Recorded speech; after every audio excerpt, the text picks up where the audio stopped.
against the power of this cruel world. With the belt of truth wrapped around my waist, I'll stand firm, I'll walk by faith. Breastplate of righteousness guards my heart. In the gospel of peace, I shut my feet. Be strong in the Lord and in the power of His might. I'll put on the armor of God. His word will be my spirit sword. In truth I'll stand, in faith I'll fight. In His righteousness I'll shine the light against the powers of this world so cold. In His name I'm brave and bold. Take your stand, don't back down. With God's armor every battle will be won.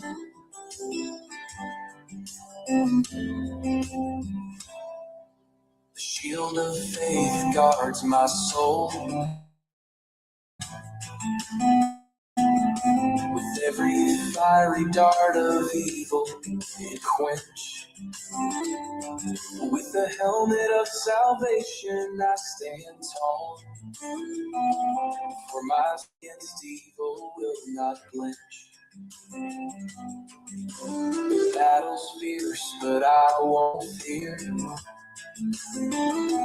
'Cause the voice of God is always near. From every mountain to every sea, I'll shout His victory till eternity. Be strong in the Lord and in the power of His might. I'll put on the armor of God.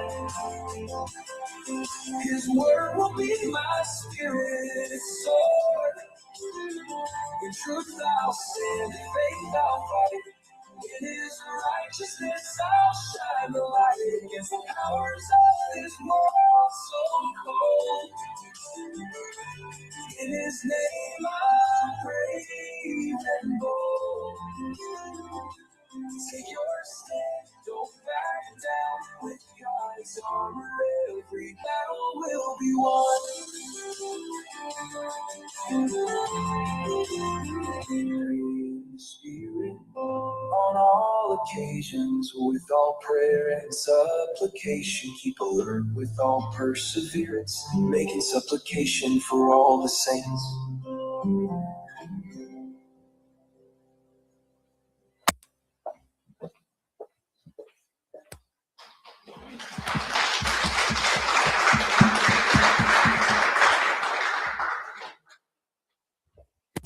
Okay, well, I hope you guys enjoyed that, and we're going to get on with our speakers because we got started a little bit late today.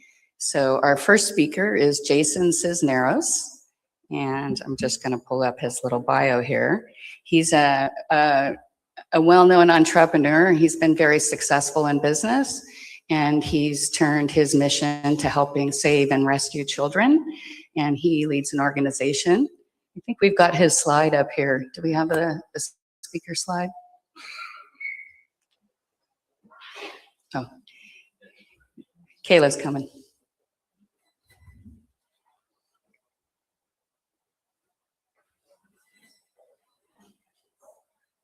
So Jason, why don't you just come on out? Wherever. He's pretty well known in these circles, so he doesn't need a lot of explanation. So. Is it, should I give him the second one? Can you guys hear me okay without the microphone? Yeah. How about you? Turn it on.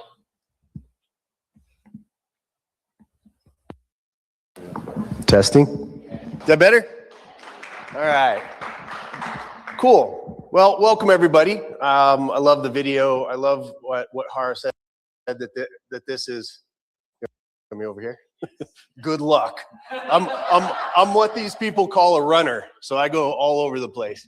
But Hara said it in the beginning, right? Non-religious and politically unaffiliated. I would think that probably most everybody in the audience thinks Democrats and Republicans suck these days, right? That's why kind of we're all doing this and getting together so that we can make the people's voice what matters. I have a question though before I get started and start talking about the things that we're going to talk about today. Why are you here? I need to know a couple of reasons why you guys are here. Somebody raise your hand. Not everybody all at once. This is it. You guys come and don't be shy. Tell me why you're here. Why did you make the trip? Yes, ma'am. Just to learn more and be more aware. Okay. Be more aware of. Noticing signs and to know somebody might be in trouble and need help. Love that. Love that. Anybody else? Yes, sir. I think spirit. That's the best time. That's the best thing. Yes, ma'am. I want to know what law enforcement is doing to try and fix this problem. Me too. Yes, ma'am. I want to more effectively share this issue with people who want to turn away and help them open their eyes and ears.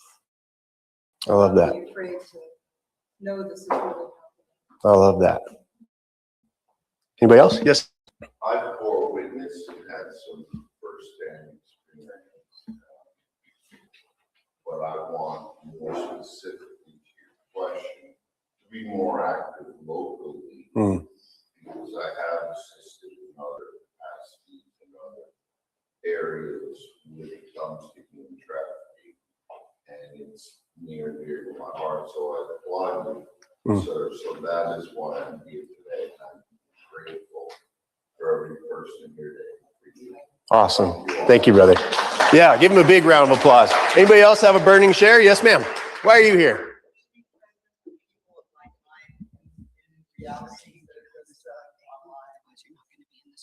Got it. I didn't hear what you said. Oh, that's the greatest, right? I'm supposed to stand behind the table in one spot. Do you people not know me? Just don't go. Okay. Like you should have put a shock collar on me or something. then I'll stay put.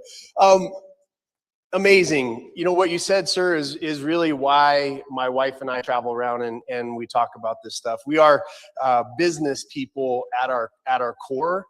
And about 10 years ago, I got invited to go. I fought domestic violence because that was my upbringing. My adopted father went to prison for attempted murder of me and my mom when I was 17 years old.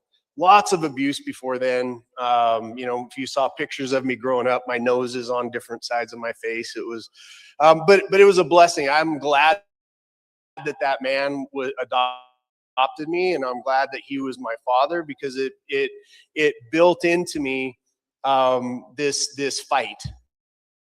Like that's if my entire life ever stands for anything, and it's on my headstone, it'll be here's a man that fought bullies. Whole life.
when I went out to rescue with Pastor Rudy the first time.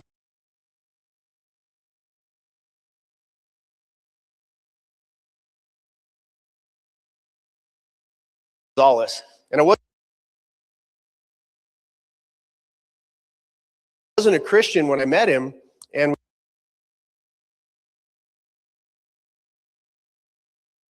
we met at an event much like this. And I said, hey, great to meet you. We knew the parents of a rescue that they had just done. And he said, you guys want to come out and rescue with us? And I said, sure, but don't come at me with your Jesus stuff. What an idiot, right? And he said, and he goes, no problem, no problem. And then I just watched, right? Because again, Christians in my life, I had bad experiences with, but I just watched the miracles that happened every single time we went out after these kids. There was no other way for me to explain what was happening. We went to this one city looking for this 12-year-old little girl that we'd been looking for 3 months. And we were at the end of our tips about what was going on. We were at the end of the finances for that particular mission. And it was at the very, very end. In fact, we had stopped to go get tacos, which is our thing that we do whenever we're dispersing and going back to our lives. And the phone rang while we were having tacos, and it was our prayer group for CERT that was praying nonstop around every time we go out. And Pastor Rudy goes, okay, are you sure? So the prayer group got it very strong in their heart that we should go look at the hospitals. And there was 2 in the city that we'd already been to. And we're like, okay, we'll do this on our way out. And so we went to the first hospital, nothing. Went to the second hospital, there was nothing. And then we went across the street to gas up so everybody could either go to the airport or go home. And in a car in the gas station, I was like, I think that's the girl that we're after. In a car being gassed up with her pimp driving in the deal. And so I get goosebumps even when I think, and we surrounded the car, and it was during the BLM riots. There was a police station that was on fire, like two blocks down from what we were doing. And, a bunch of white dudes surrounding this car with Big Mike. Big Mike's like, I swear to God, he's 7 feet tall, 350 pounds. And he stood post right there while the authorities got called. And it was very cold out. Very cold. I was standing right behind Big Mike. And about an hour in, while we were waiting, she rolled down the window. And she said to Big Mike, she goes, I can't believe all of this is for me. And it's still hard not to cry about it, because even all these years later, because it's about that self-worth, right? Because she felt worthless. Because she had bought the lie that they beat people down in that environment to take away their identity of whatever it was that was making them strong, or whatever made them an individual. That's their job, is to take that and steal that away. And I believe the same thing happens to us in our world. The same thing happens to us with our government. Oh, just sit down, shut up, keep your mouth closed. That's not what this country was built on. That's not what massive changes, that's not where that comes from. It comes from like-hearted, is what I heard over here from this young lady, is to say, at the end of the day, like-minded, like-hearted, we don't all have to believe the same stuff. I guarantee you and I, as much as we like to an argument about something, maybe it's about bald heads, maybe it's about whatever. But at the end of the day, do we have a core belief and a core strength and a core understanding amongst all of us that we will protect the vulnerable with whatever strength we have?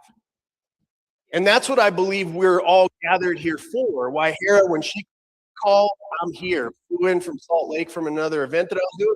We're leaving here, going to another event. And we were like, can we fit this in? And Em and I, my wife, my beautiful wife in the back there, give her a big round of applause.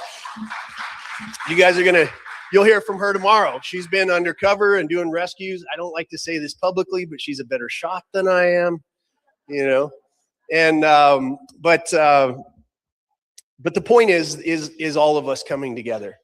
And there's a few few things that stop us. A few things that stop us. And that's really what I want to talk about today.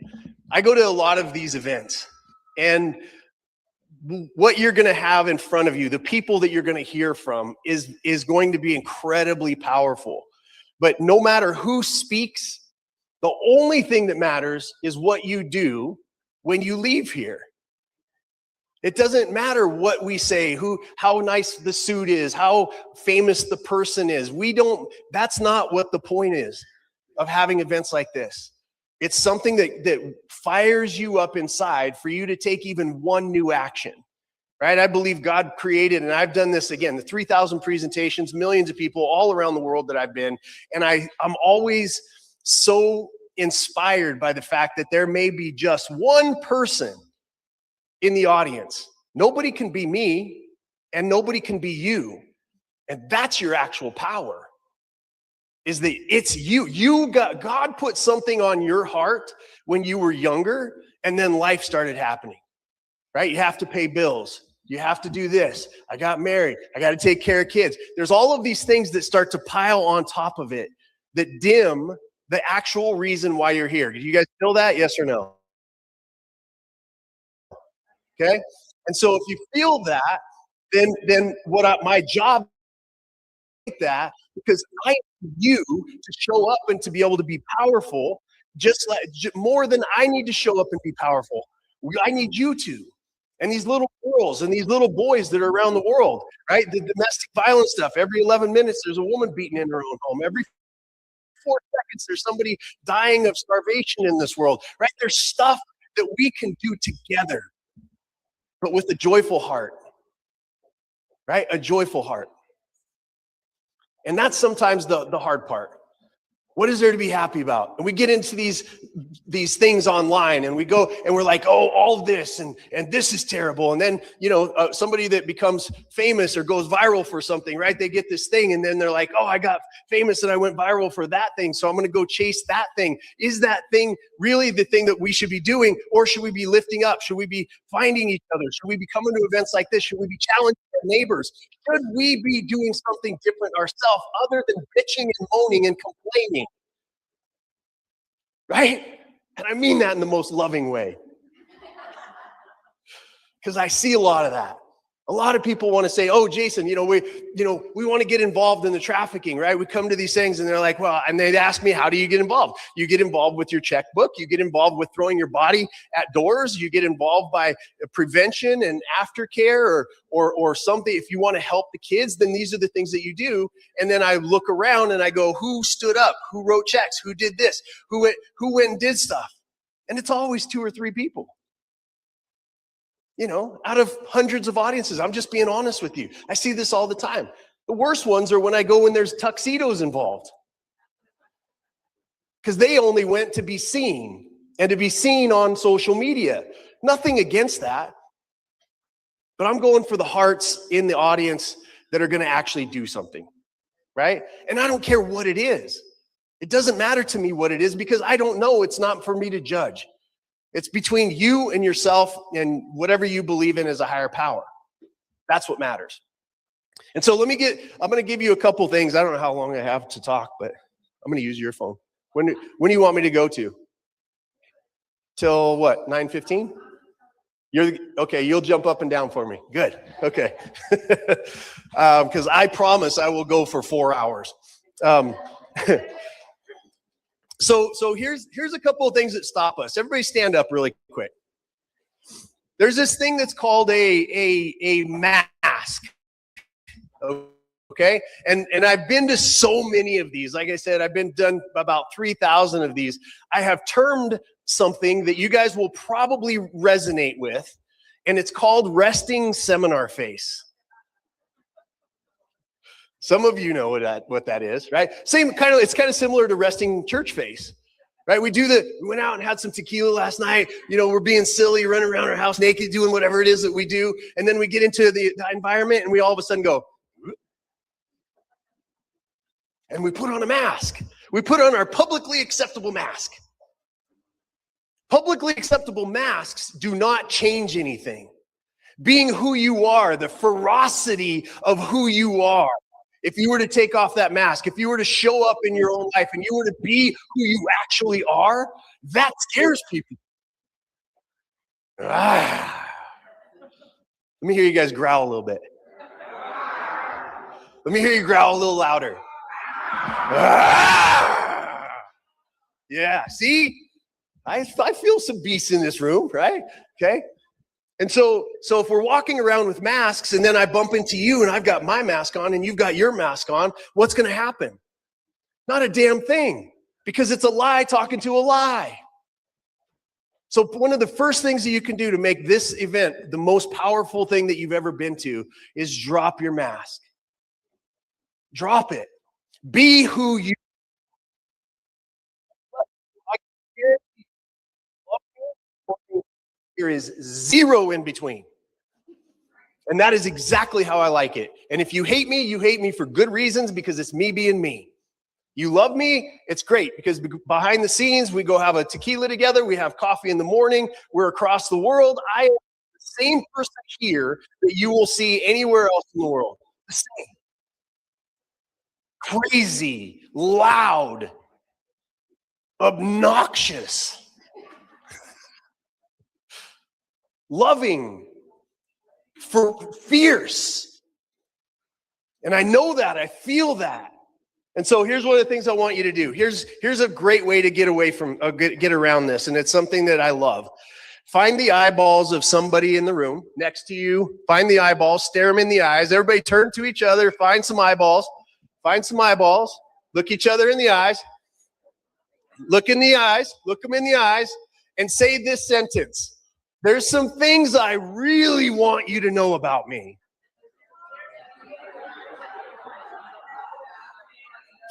Okay? Now look them in the eyes. Look them in the eyes and say this sentence. Nobody cares. Okay? Look them in the eyes again. Look them in the eyes again. One more. Look them in the eyes again. Say, there's some things I really don't want you to know about me. Next phrase. Okay? 1, 2, 3. Nobody cares. Now high five your partner and go ahead and have a seat. Okay? Now what do I mean by nobody cares? Go ahead and have a seat. What do I mean nobody cares?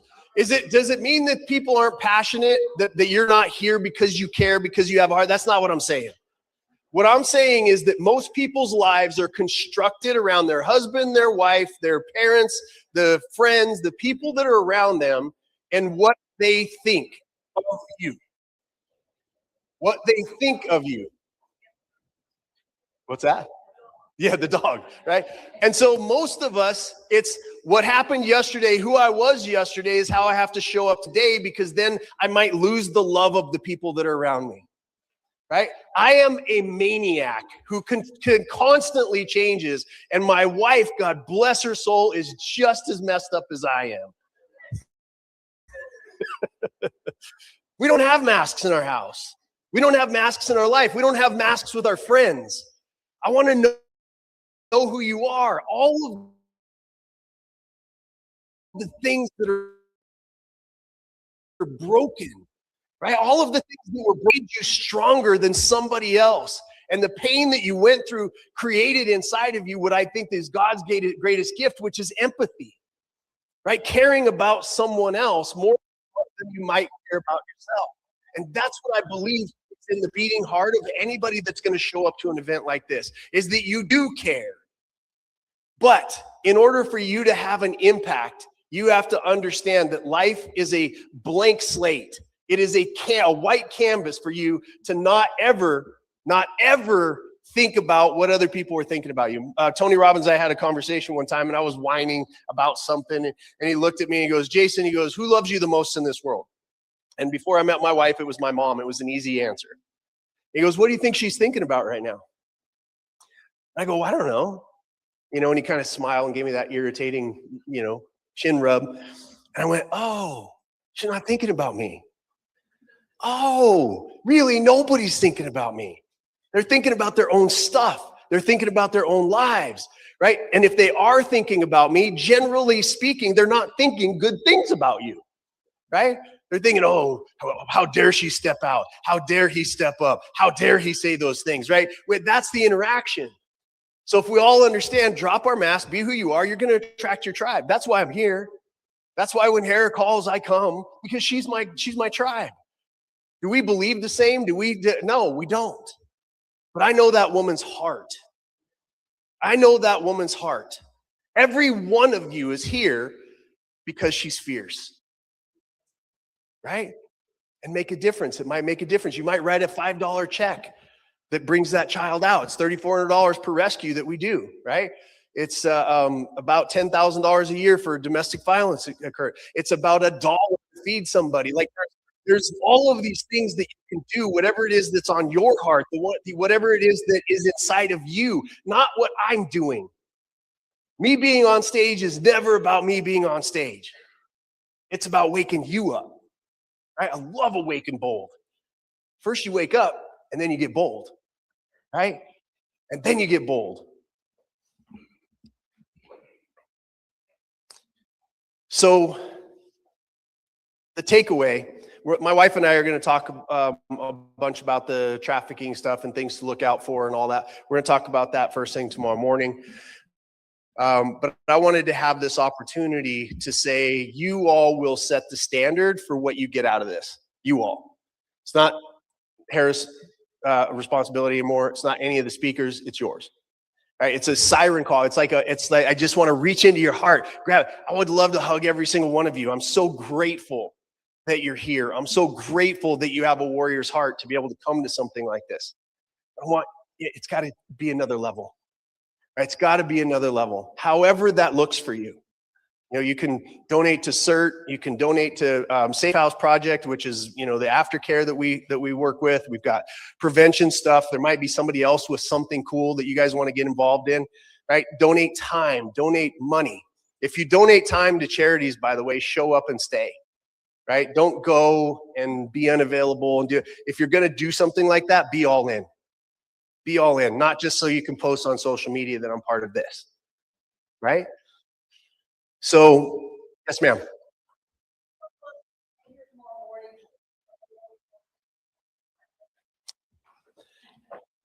Yeah, it's which one do I pick from? I'll tell you one that has stayed with me. It was very, very impactful. We were looking, I think she was 13 years old at the time. And we finally tracked her down into the home that she was staying. And her pimp was there. And as we went in to rescue her, she was hidden in a garage under a bunch of books, and it was just dirty. It was terrible. We went in, we secured her, and as soon as we brought her out from underneath this, she ran directly to her pimp and was on his hugging him and like, I don't want to leave. I don't want to leave. I don't want to leave. And I'm thinking to myself, oh my gosh. Like, it was the first time that I truly understood this thing called identity and how strong it is, because he had eaten into her that she was his property and that everybody else outside was evil, right? And that's what we see. We see it in our politics, y'all, right? We see it if those people are they're just other Americans. You know what I mean? They're just other Americans who may believe a little bit different than me. Trust me, I know that there is evil, you know, in this world. But seeing that level of like fingernails in his back, so she wouldn't be able to be taken away from that lifestyle, because it was the lifestyle she had become accustomed to. It was the thing where she got her love, where she got all of those things. And it's not about that child. It's about how many times I go to these events and I see a lot of us clinging with our fingernails into the back of the thing that has been controlling us and that we know is not good for us. Every one of you has something like that you're clinging to, that if you just let it go,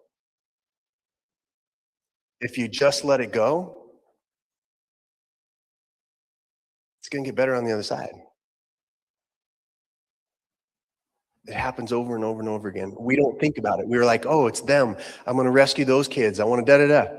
Pastor Rudy had a phrase that said this phrase that bothered me for about a week. He said, a slave cannot free another slave. And it was so powerful for me to understand that. Because I had to look inside. What was I slave to? What were the things that were holding me back from wholeheartedly and full-throatedly speaking and doing the work that I could possibly do? It drove us back, my wife and I, back into business. I sold my businesses back in 2019, completely free financially. And it drove me back into business because business owners are the most heartfelt, giving human beings on the face of the planet. And by the way, in business owners is where we have our actual freedom. It's called diversified finance. Can't control 33 million people because we own our own business, but we don't talk, right? As business owners, we don't protest. Why? Too damn busy. Too busy. So you have to go between crappy and crappier and go, I vote for one of these idiots, instead of actually impacting the world. And so that's what drove my wife and I back into business, to help 600 businesses. We're building a consolidation of business owners. We're helping them get free, selling their businesses between 15 and 35 million. There's a lot of money that's needed, and we feel like we're good at helping other people make money. So that's what drove us back into that. And we do that all day, every day. 40 events since July. I'm not messing around. And I don't. There's something that you can do. Maybe it's been your whole life. There's no such thing as being too young, too old, too medium, too poor, too rich. There's nothing. The Bible's full of every single kind of excuse you can possibly make. I know it's not religious, but the Bible's a dang good book, you know? So, yes, ma'am. Well, so we have women that are on, my wife, and there's women that are on team. They escorted her out. We got her away from the situation. Actually flew her out of state. She ended up going to a place and started to heal. Haven't checked in on her lately, but I know that she was away. We got her out of that scenario, and she got back on the path with people we know in the aftercare world will help her see her own self-worth again. So lots of success stories, about 1,100 kids over the past 10 years that I've been doing this. And every single one of them, it always comes back down to the story of the one, which is why I'm talking to you in your seat, in your seat, because I know it's the one. That child that we go after, yes, there's millions, but it's that one. It's her in that particular moment. It's always that story of the one. Yes, ma'am. Search, evangelize, rescue, and train. Yeah, great organization. It's not my organization. I don't have an organization. I just throw, money and my body and, bulletproof vests and all that kind of stuff. I throw it at the problem as much as I can. My wife and I are starting a foundation, but that'll be probably in the next 6 months to a year that we'll be doing that as well. But you can follow us and let us know, everybody that we work with, or that we say the name of their organization, we have vetted for you. We know where the money goes. We know that it's going towards the outcome. It's not going to salaries. It's not going, Pastor Rudy and certain ministry, every penny goes to the rescue. They go out and they do jobs on their own, and 80% of their own income goes to their charity, right? These are not people that mess around. These are people that are committed. So I love that. Yes, sir.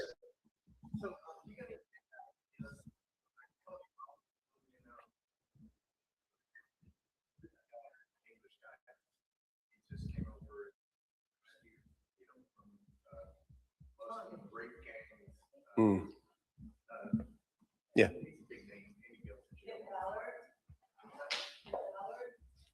Yeah, that was OUR. Anyway, the big idea.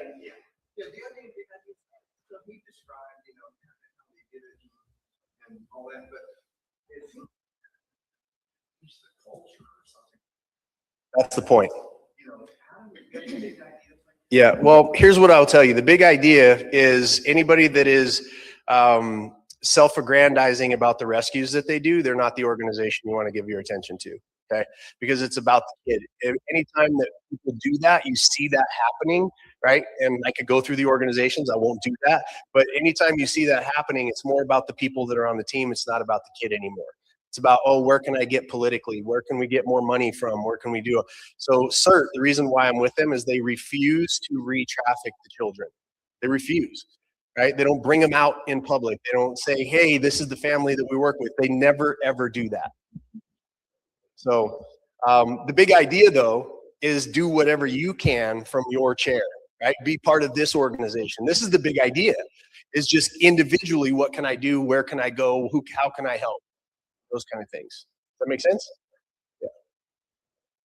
There's more, if you want to join us, you know what I mean? There's lots of different things you can do specifically.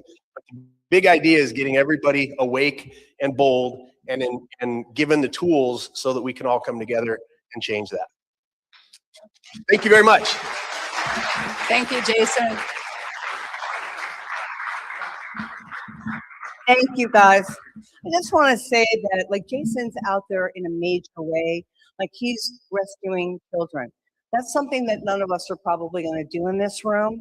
And, like, that's a very specific situation that Jason and his wife are in. We work with those people. But for everybody here, there's something you can do. And so, like, a grandmother sitting on a couch saying, well, what am I going to do? Knit a blanket. Give it to a safe house to a child. You can drive a car, maybe take a kid to their doctor's appointment. It's like the most important thing is that's a very, very special, you know, conversation about rescuing and things like that. But we can all do something. We can all do something by just knowing to take care of everybody. We've lived in a world where everybody's doing their own thing, and we're so busy that we really can't spend the time looking going on in our environment. So just by what you can do is just saying, hey, you know what, I'm going to look at, we have somebody tomorrow that will teach you about situational awareness, which is for everybody, but it's for kids too, to be able to know, to look at people and to be able to read them in a way that you know if you're possibly in harm's way. It's as simple as that. It's just an awareness. It's just building a muscle to not be like in your own world totally, and just to join the community, your community, wherever you are.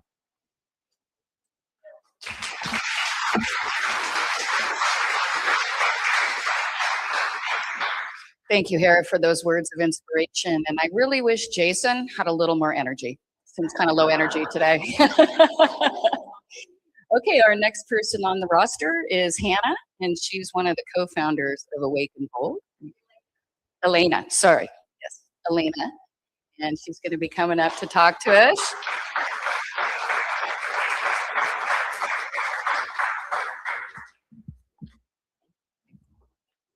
Hi, everyone. How amazing is Jason? He's awesome. I love both him and his wife. They are the real deal. I'm honored to know them and be part of this event. I'm so glad that they came, and I'm glad you guys are all here. They did want me to make a quick announcement. Their bathrooms are located in the back, as well as some coffee and water. So if you need that at any point, feel free to do that. So my name is Elena Huggins. I co-founded Awake and Bold with Hara. We probably are the most unlikely duo. I met her at this political event, which she's not very political. I'm not either, but we happened to be at this luncheon during COVID, which none of us like to be controlled. So that's probably why we were there. And so I remember coming into that restaurant, and I sat across from her. And I was, and you know, if you know Hara, she was wearing her off-the-shoulder top. She had a cowboy hat. And I was thinking to myself, like, who is this woman with this cowboy hat and this New York accent? And then she was thinking, who is this blonde-eyed Christian preacher girl? Like, what does she know about anything? But we sat there and we quickly realized how much we had in common. And she had recently found out about human trafficking, and I had found out about trafficking in 2009. And one thing led to the other, and we just decided that we were going to be friends. And after that, we ended up doing lunches together. You know, she was at my house, I was at her house, and we got to talking, and we started talking about all that was going on in the world, and we were really troubled by the silence around it. And we're like, we got to do something. We got to wake people up, you know? And so as the conversation went on, we're like, well, we can't just inform people. We can't just wake them up. We got to empower them. We got to do something more bold. And that's how Awaken Bold came to be. And so since then, it's morphed into this amazing thing. And really, it was just doing what's in our hand. And so that's how we formed that. But just a little bit about myself. I immigrated to the United States in the late 80s. And also I'm an entrepreneur as well, and author, and wrote this book. It's called Untwist Me, and it's a book that I never planned to write. And it's about mental and emotional health, and I believe we often complicate mental and emotional health. And so what I've done, in over 20 years, I've worked with trauma victims, with trafficked kids. I have spoken across stages and have been in pastoral care. And there are certain things that I have noticed over the years. And so what I've taken a lot of mental and I've complicated, then we feel powerless. But when we simplify it, we then give power and we can do something about it. So this book, it's deeply biblical, it is medical, and it is scientific. And so I think if you're someone who's going through any mental and emotional issue, or you know someone who is, I believe this book will greatly help you. And actually, I'm going to give this away if anyone wants this. You're welcome to, if anybody wants to. You're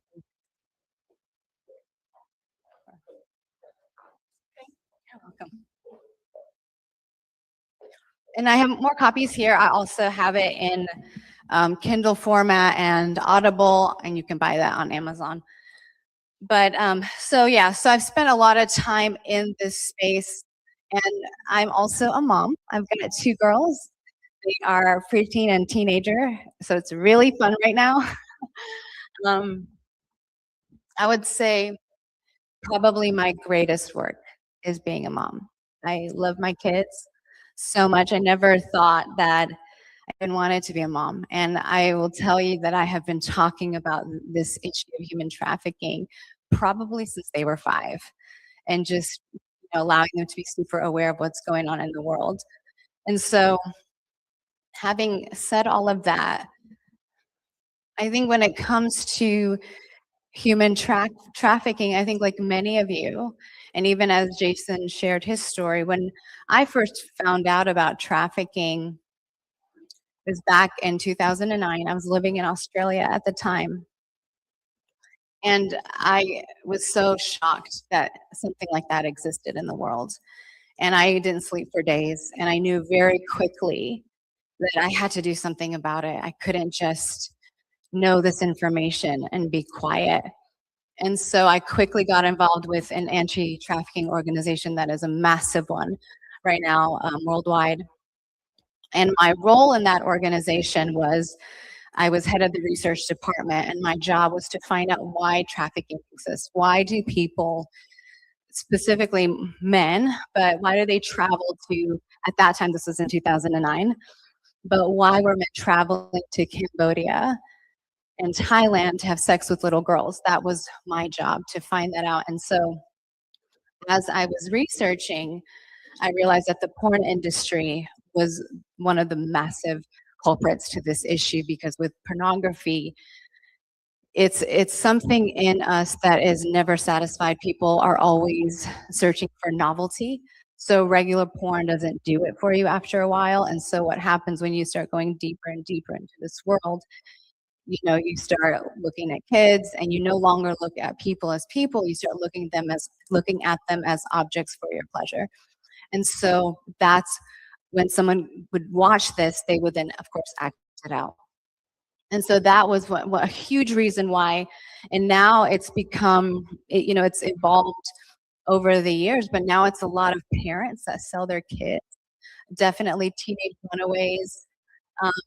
And there's a whole, obviously, system. If you dove into Epstein files, it's really troubling. And I knew about a lot of things years ago, but it is still such a hard pill to swallow. I remember the first trafficked kid I met was an 11-year-old that had been gang raped, and she had been sold by her mom. And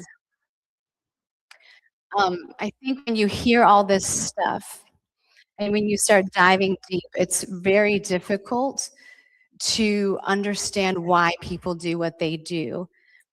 And with trafficking, it's not somewhere out there and just in big cities. I mean, it's here local. I was actually part of a bust, you know, I think it was like 12 years ago, right over here. And honestly, 3 months ago, there was in Hendersonville, which is where we are, we're in Hendersonville. 3 months ago, this guy, which I know, he would help, you know, foster kids and homeless youth. And he is now in jail, in prison for trafficking, for sex trafficking. This is 10 minutes from here. And we think that it's not here, but it is.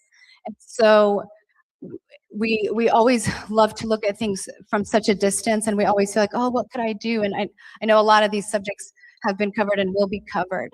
But with trafficking, it's become this thing because there's so much money. And the deeper you go into a world of darkness, your lines get really blurred. And what I've realized over the years, the only way to understand is you have to have the correct framework. There's a God in heaven and a devil in hell. And there is good and there is evil. Whether you want to acknowledge that or not, it doesn't matter. Anybody, I don't care what you believe. When you start getting into these worlds, you quickly recognize that there's another spiritual force at play. You quickly recognize that you cannot sustain being in these environments without knowing God. You just can't. It will crush you and it will destroy you. And even like there is the president of El Salvador. I don't know if you've ever heard him talk. El Salvador, the most corrupt country, the murder capital of the world. There's massive cartel everywhere. They turned that country around by praying, by seeking the face of God. And then what he said is when they would go into these cartel families' homes, there was altars to Satan in each of their homes.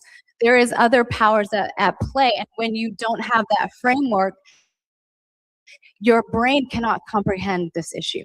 And the evil, where you go, you start you start uncovering things that your brain can't understand.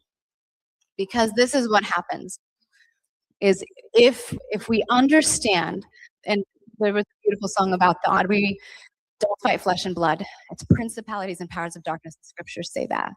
And when you understand that, then you understand that people who engage, and I have seen a lot of crazy things. But the reality is when you walk and you work with people, and there's a lot of people who've been trafficked with occultic things and satanic worship. And when you deal with people like that, there is a demonic spirit that a person starts giving themselves over to. A lot of people in high positions do that because they believe that they gain power from doing this. They believe there's certain powers that they gain, and the devil does give them that, but there's always a price to pay. And so when you understand that world and you don't know God,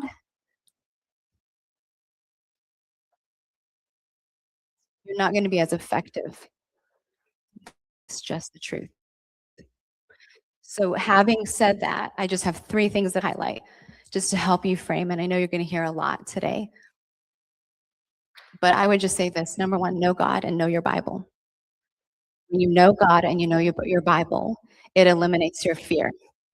It eliminates you being manipulated and controlled. There was a CIA agent who said that we can mind control anybody, but we can't mind control Christians. Because the Bible tells you a lot and explains a lot of what's going on. And when you know the Word of God, when you know the Bible, you know how all it is. And the thing is, when you truly follow Jesus, not saying you're Christian, not saying you believe in God, actually the Bible says that the demons say they believe and they tremble. That's not what it is. When you really know God, you live in an audience of one. like our world. And like Jason talked about, this mask, that's our world. But when you follow Jesus, you stop caring about what people think, and he gives you a boldness and a power because you're just honoring him. So your integrity is intact, mission is right, because you're everything you do is for him. And so the beauty when you know God and you know the scriptures, so many things change. I mean, Russell Brand, Tucker Carlson, Tim Allen from Home Improvement, they started reading the Bible and it blew their mind. That's what happened to me. I was in the pit. Statistically, I should be dead or on drugs. But the only reason I'm not is because I met God. And I started reading the scriptures and it started changing my life.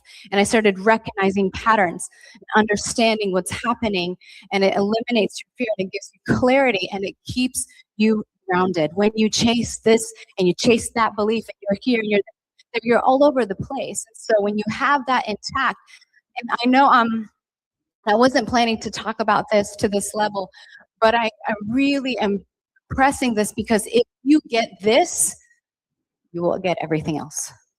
We're so worried about the solution, but if you don't resolve this, if you don't resolve where you stand here, then you will be crushed by other things.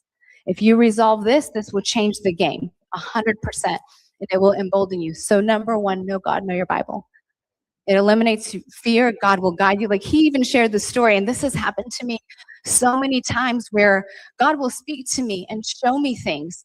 And there is things that only God can give you and fill you with that men cannot do for you. And so there's so much amazing things that happen when you align this. So know God, read your Bible. 2, ask questions, be alert, and stay grounded. It's really important that we always have our ears up and our radar high. If something feels off, it probably is. If we're aware of our streets, if we're aware of our environments, like being aware of family dynamics and what's going on, and there's something off, report it. Be aware, be alert, and ask questions. Like I remember when I did my trafficking, when I did the bust, I wasn't planning, I was just driving by and something looked suspicious, and it's like a massage parlor. I went inside and I just acted really ditzy, which was easy to do when you're blonde. And I was like, oh, hey, la, la, la. And so I like went in there. I'm like, oh yeah, this is totally a trafficking ring. And then I ended up like, okay, I'll come back. I'll schedule an appointment, and then I ended up that morning, I was friends with the head of the FBI, and I was like, hey, there's a trafficking ring. I gave her all the information. And she was like, that is so crazy because this morning we had a meeting about that very location. We're already talking about it and scouting it. Thank you for confirming that it is what we thought it was. So being aware, being alert. I was just driving by. It's not my intention to stop, but I was just aware and alert. And then staying grounded. It's really easy to get sidetracked with all the rabbit trails. There's many layers. Don't let that delude you from the focus. Because if you get caught up in stuff that you don't know for sure, and with human trafficking, it's very sensationalized sometimes. I will say the people who really help victims usually don't talk as much as those who do nothing. Anybody with me? Usually when you're actually doing something, you don't talk about it that much. But stay away from that and stay focused on what is truth and what is reality and what and you can explore other things and learn about them, but stay grounded and focused in the bigger mission. And number 3, do what's in your hand. Awake and bold was just what was in my hand and Hara's hand. We're like, okay, and in that season, my kids were little. I'm like, I am not going to be working with trafficked kids in this season. What do I know? I'm an event planner. I'm like, okay, I know how to do that. Hara's like, I'm a networker. I know everybody. You meet Hara, you're like, whatever you ask, my answer is yes, because she's amazing. I love her. And we were just like, well, what can we do? Okay, people, I know how to do this. Okay, let's do this. It wasn't about the big thing. So many people chase the big thing, but it's like, if you do what's in your hand to do, and Jason touched on this, and I love that because it is the truth. Sometimes you start with a little thing, and saying yes to that thing leads to the next thing that you say yes to.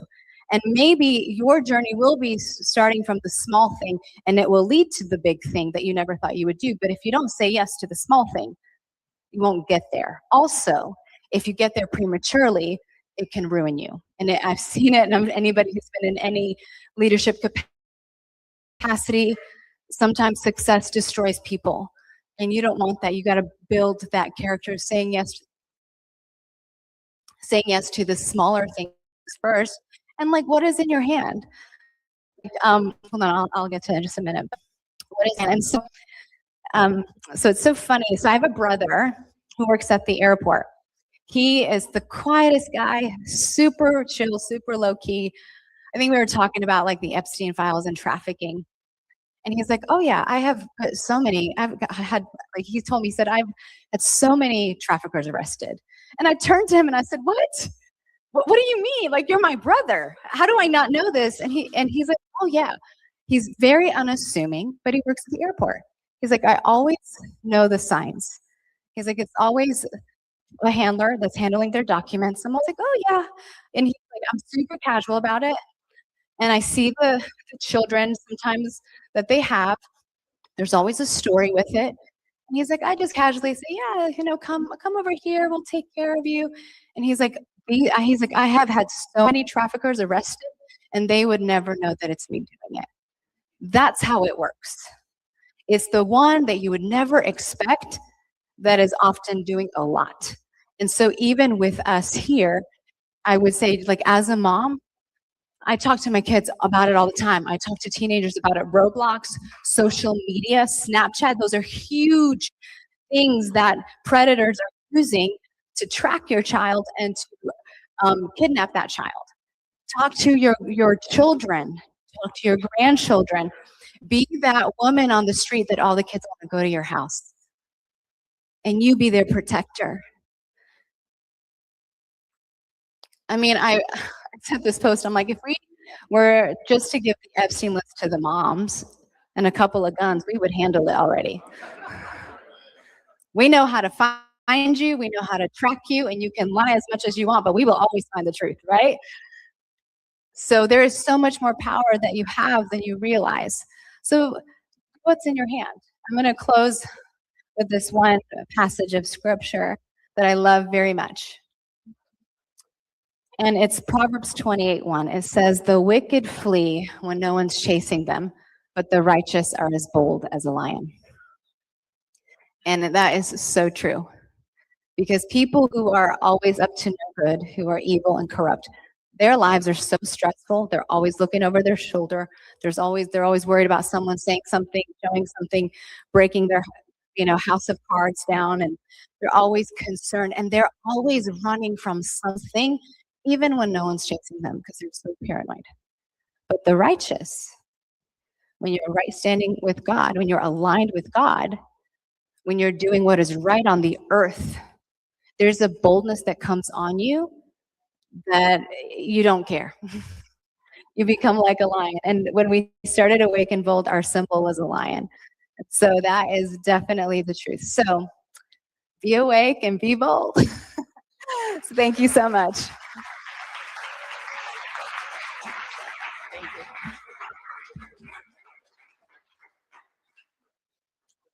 Well, thank you, Elena. That was definitely inspiring, and it's great to hear people's personal experiences.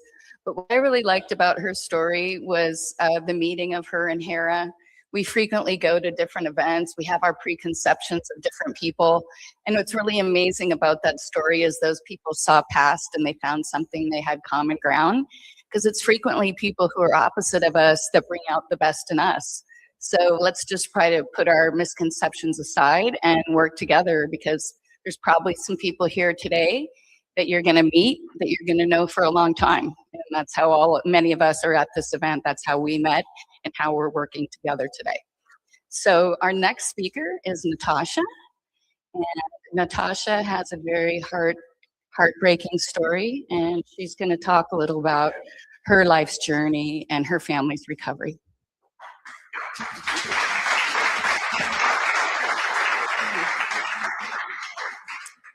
Hey, how's everyone? Kind of bear with me. This is the first time I've been to this capacity to talk about me and my children and our journey. Can you hear me? Okay. I'm Natasha Outlaw. That's my real name. It's not made up. I'm halfway good, halfway bad. Depends on who you ask. I'm here because my children. Is that better? Okay. All right. My children and myself survived abuse from my ex-husband. He, in 2017, he almost killed me. I was, my youngest kid was 3 months old, held me down in the bathroom floor on a drug fuel binge, punched me a lot, choked me. I thought, this is how I'm gonna die, and my kids. I didn't die. My oldest kid was home, fought him off of me, and I lived, obviously. But he was abusive for the whole 7 years I was there. When I first met him, he was the knight in shining armor. Not all abusers come in dark clothed, thinking that's trouble. They don't necessarily show up like that. It could be the man next door. It could be the woman next door. In my case, the boy from back east that we had a lot in common. So I thought, I've got notes. I don't want to be up there. But he was charismatic, very upfront about his past. He was recovering. He was not. But so we went into a relationship together. 3 months into it, I wound up pregnant with our son.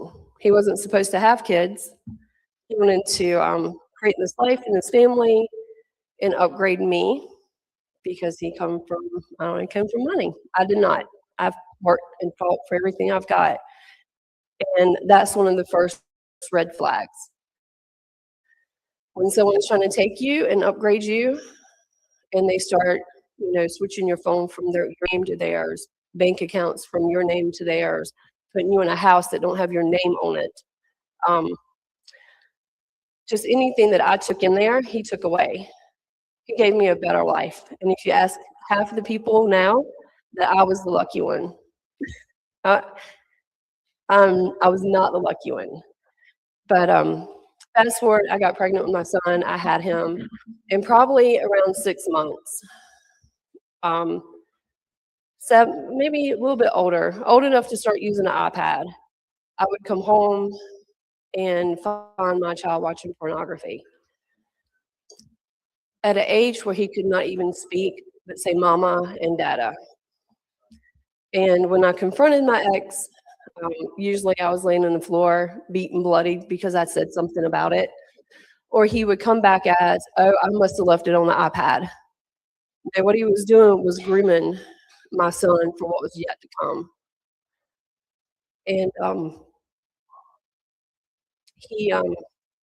it's a desensitization, really is what it is. If you expose a kid to pornography, they don't see it as being something that's bad anymore. It's something that's of the norm. So when you start being touched by your parent or a friend's neighbor or your friends or anything like that, you don't think anything about it. It's normal. I watched it on the iPad. These people seem to be having fun. He told me it was supposed to be fun. And I didn't know any of this was happening until many years later. And I'll try to speak very quickly. I'm not sure how much time I have to get to that point.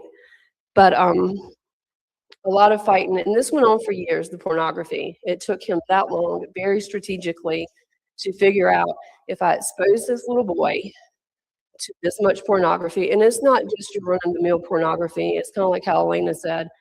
It starts out very basic, but then it gets very graphic. The stuff that I would find on that iPad that my son was watching, even at a year old, was,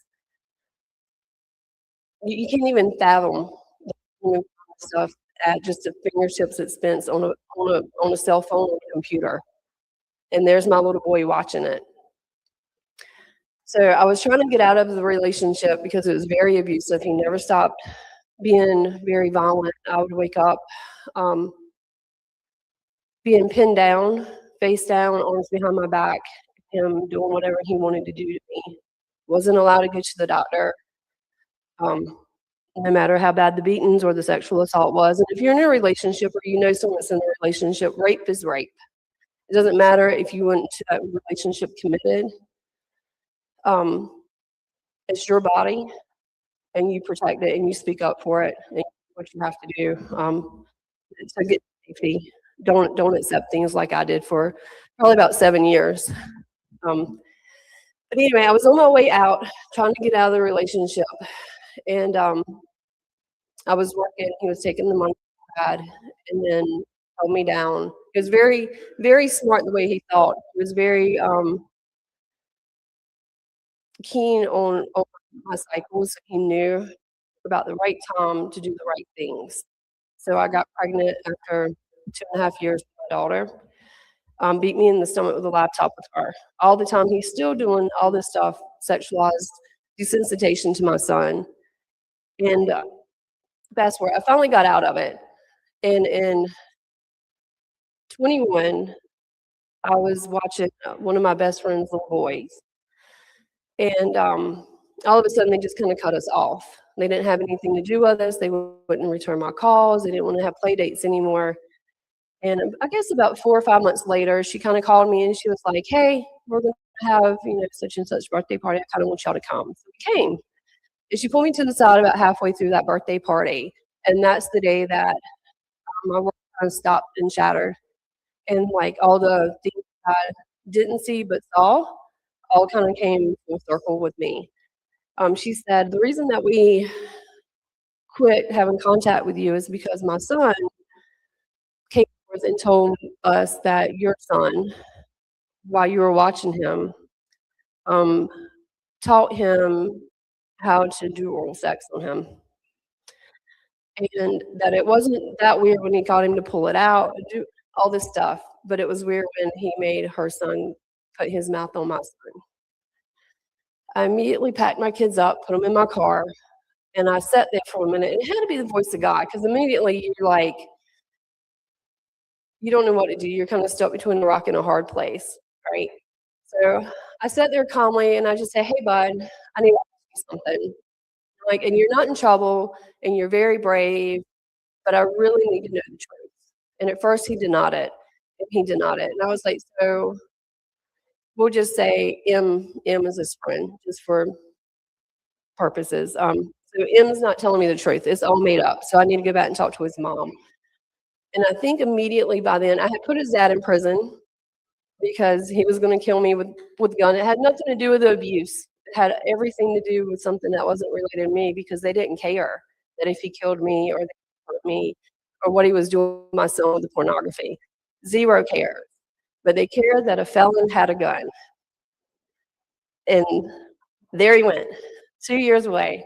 But when my son finally put 2 and 2 together, that he had no longer had to see this man, you could see that flip in his brain, and the tears came, and he screamed like this primal scream that God did it to me.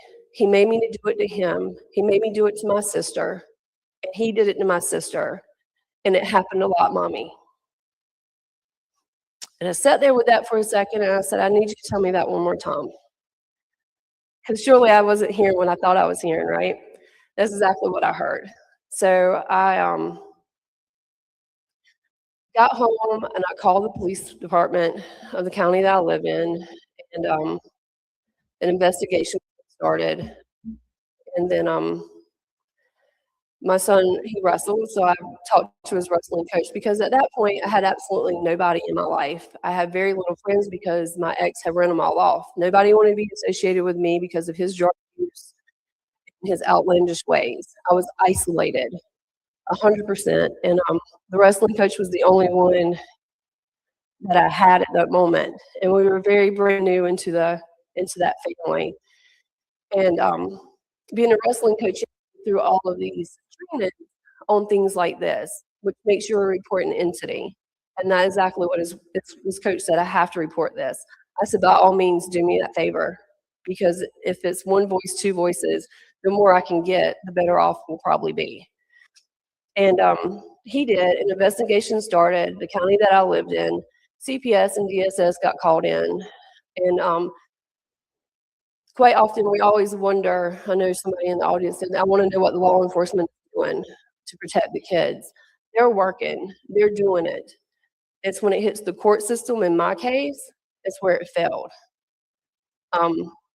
After like a 1.5 year long investigation, the county that I lived in came back and substantiated that the sexualized abuse happened. My kids went through the forensic interviews. My daughter wouldn't let them anywhere close to be able to be fully looked at during those interviews, which is normal for a kid that's been sexually abused. But so they substantiated it, and I won that battle, but because it did not happen in the county that I lived in at the time, it went back to the county that it happened in. And that police department, the detectives and everything, started the investigation from therapy notes to medical records, interviews, everything. And then they presented it to the ADA of the next county over from here. He looked at it and he's like, no, I'm not taking it. So here in Henderson County, right now, you have a pedophile that is walking free. Never charged. The only thing that he is on is the IRL list that the CPS and DSS uses. Not everybody knows what that list is, but it is a list that CPS uses to keep people that have been substantiated against to childcare, the school system, or fostering kids. He is on that list, but he's not on the sex offenders list. Yeah. So I have been fighting the fight, trying to get whoever I can listen to in the politics to fix that. If you've been substantiated against and you're on that list, you should automatically, whether you go to court and you get that conviction or not, if you are bad enough to be put on that list, then you should be placed on the sex offenders list when it's a child against a minor. So I went into the court system and I started a fight for the custody of my kids. And I had to do it in the county that I lived in. And when I showed up to court, his attorney was actually the attorney for our county's DSS, knowingly that her county substantiated and molested my kids. 2 minutes? Okay. We fought through it. I switched attorneys. He kept her, and I won custody. I'm currently in a court battle now with a TPR. But some of the red flags, when you start noticing when you walk into a room, you have a friend that walks into a room and your kid is terrified of you and you've done absolutely anything to that kid, and they cling to that other parent, that's a red flag. Not everything is black and white. There's so many gray areas. But I put my kids in therapy, and through trauma-based therapy and CBT therapy, my kids have made a 360 in their life. They're pretty spectacular kids. You wouldn't really know all the trauma and stuff that they've been through just looking at them, because they're able to laugh now, they're able to smile, they sport, they do things. So just kind of educate yourself. If you take anything away from what I'm saying today, I want it to be the abuse that we survived. But educate yourself on the red flags of how an abuser comes, because it's very slick on how they do things. But also know that after you get through the legal stuff through the court, make sure that you do things that is going to put those kids in a spot that is going to retrain them and make them come back to humanity, that they don't cut themselves off and disassociate. So like Mountain Child Advocacy Center, I think Safe Light is here in Hendersonville. These are two wonderful programs that if it was not for those therapists in that business, that my kids would not be where they're at today. So yeah, that's us. Thank y'all so much.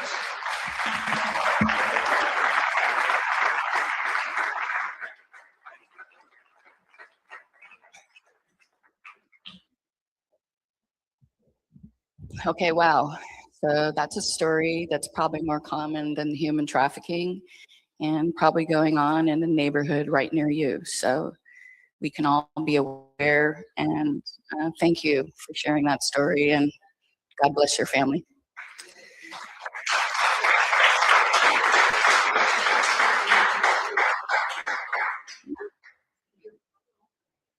Okay, so our next speaker is Moms for Liberty. Excuse me.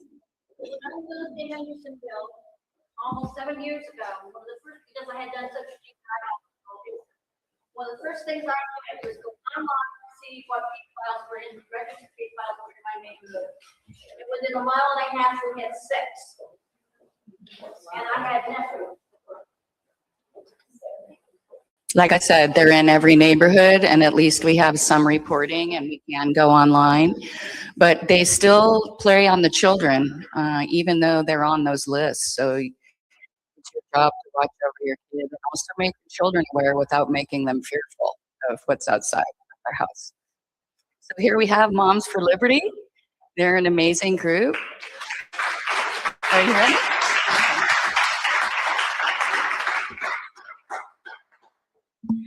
So, good morning. My name is Stacy Metcalf, and I'm vice chair of our local Moms for Liberty chapter, Moms for Liberty in Buncombe County. And so I want to clear the air a little bit because Moms for Liberty really does get a bad rap. I am not a fascist. I am not a neo-Nazi. I am not a book banner. I am also not a national speaker. Just putting that out there. But what I am is I am part of a wonderful group of parents and grandparents, aunts and uncles, just average, ordinary people who have a heart to protect our children, to protect our families, and to protect parental rights at all levels of government. And so our chapter in Buncombe County started in 2023 by Kim Petit, who's in the back. And I joined shortly thereafter. I used to work in Buncombe County schools, and I have a valid, very deep concern about the lack of transparency to parents in our local schools, and especially with regard to gender ideology. So today I would like to reveal just a few of the dark secrets of gender ideology, talk with you about the importance of legislation, and then also provide some practical steps for you to protect your family. And so I would like to begin with a video, and it's of a wonderful mom. Her name is Erin Lee. She's out in Colorado. And I would like for her to share with you her story. Her daughter was secretly groomed at a so-called school art club.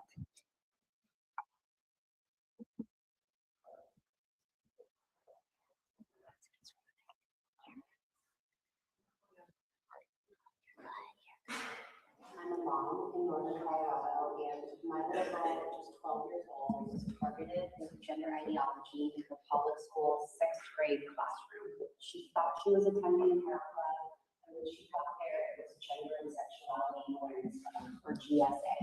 And an ASAP activist had been brought in to talk to the kids about puberty block, polyamory. They told her if she's not comfortable in her biological sex, that means she's transgender. They told her that she didn't know who she's sexually attracted to, that means she's queer.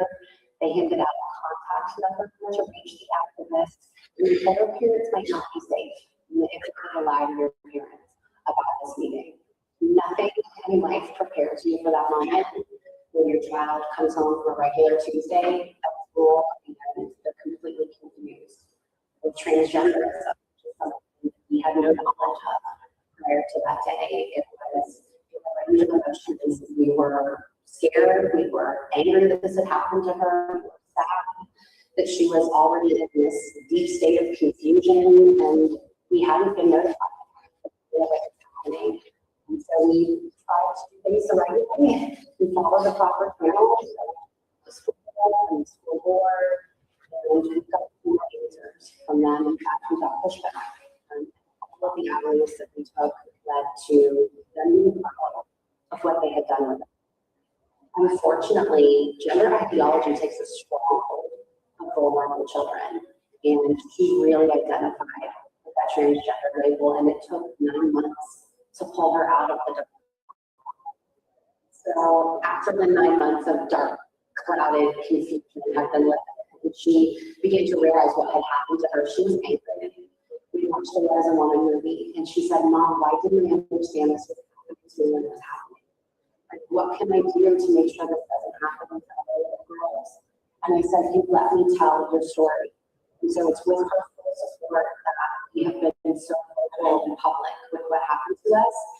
we feel an obligation to protect others. I cannot express enough how scary it is to go public with a situation like this that could you to your own child. And what I've learned is that there are thousands and thousands of parents like me, just in the state of Colorado alone, who've been affected by this agenda, and they're afraid to speak up.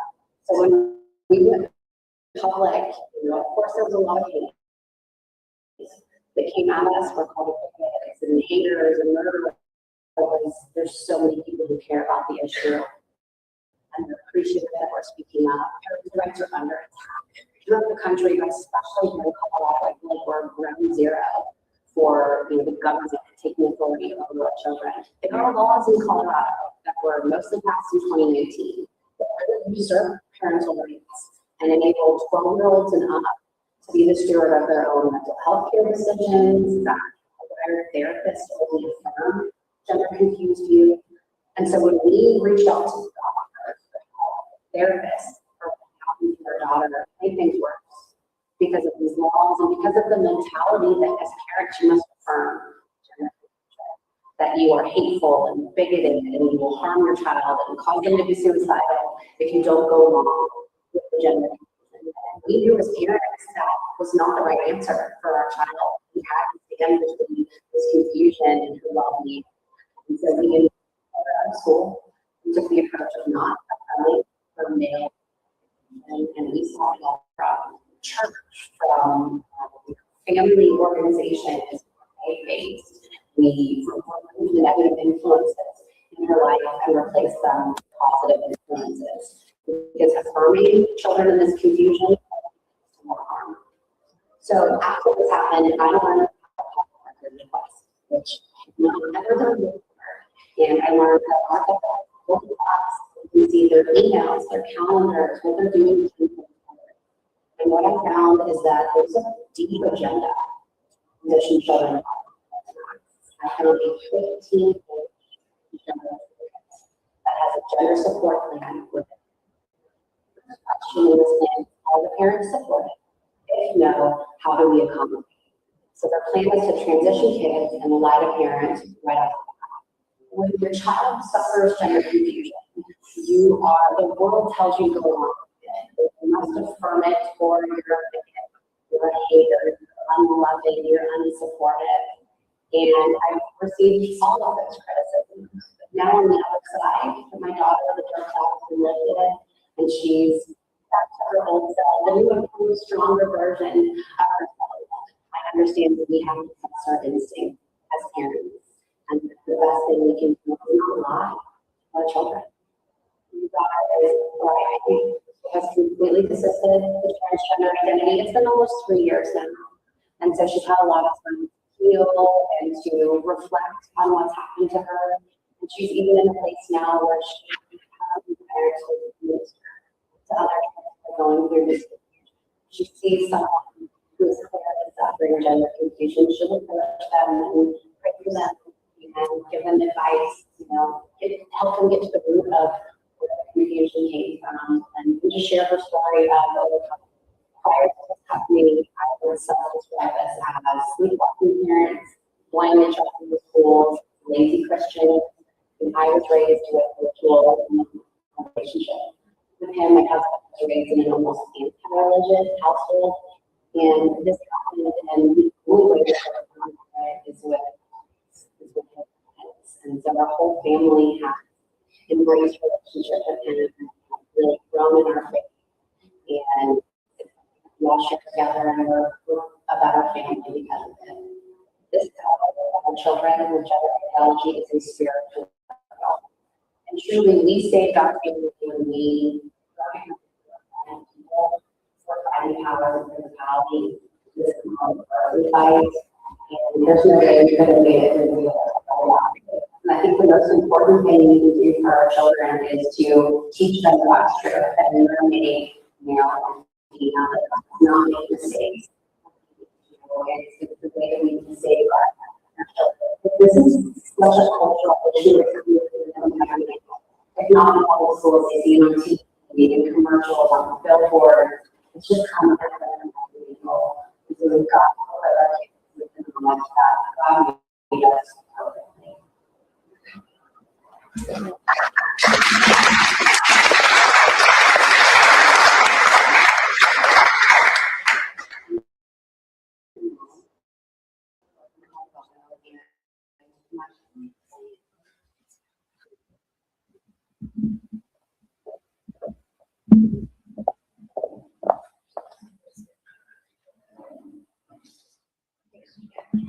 All right.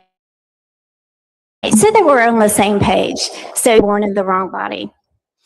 And with gender ideology, there's a whole new language. So biological sex disappears, and what you have is sex assigned at birth, which you see on your medical forms now. And then you have something called gender identity. And that is that inner sense of self, of what you can be. And then you have the term gender dysphoria. We hear it all the time. And all that is the mental distress that you might feel if your sex assigned at birth does not match your gender identity. Now, in the English language, guys, gender and sex have always meant the same thing. But there was a divergence with this in the 1950s and 60s. And so I want us to look at the term gender identity. Gender identity is mostly, it's most closely associated with Dr. John Money. It didn't matter when it came to gender. What mattered was socialization and the environment at a young age. And so he had this research study done on a set of twins, the Reimer twins, and he touted that this experiment proved his hypothesis that nurturing could overcome nature. And he used this experiment to validate the sex reassignment surgeries for young children for years and years. Well, of course, the light finally shines in the darkness, right? The truth gets exposed. Years later, we found out that the experiment that he touted as a success was an absolute failure. We also found out he sexually abused the twins in his care. And then what the media doesn't like to talk about is Dr. John Money was publicly pro-pedophilia, publicly pro-incest, and his friends were actually followers of Alfred Kinsey, and that was the biggest sexual pervert of the 20th century. And that, my friends, is the foundation of gender ideology. So, to treat gender dysphoria, the United States adopted the gender affirming care model. There's many problems with this model. It is not based on the gold standards of science, but we still follow it anyway because of the money. And I want to reveal a misconception, and that's about social transitioning.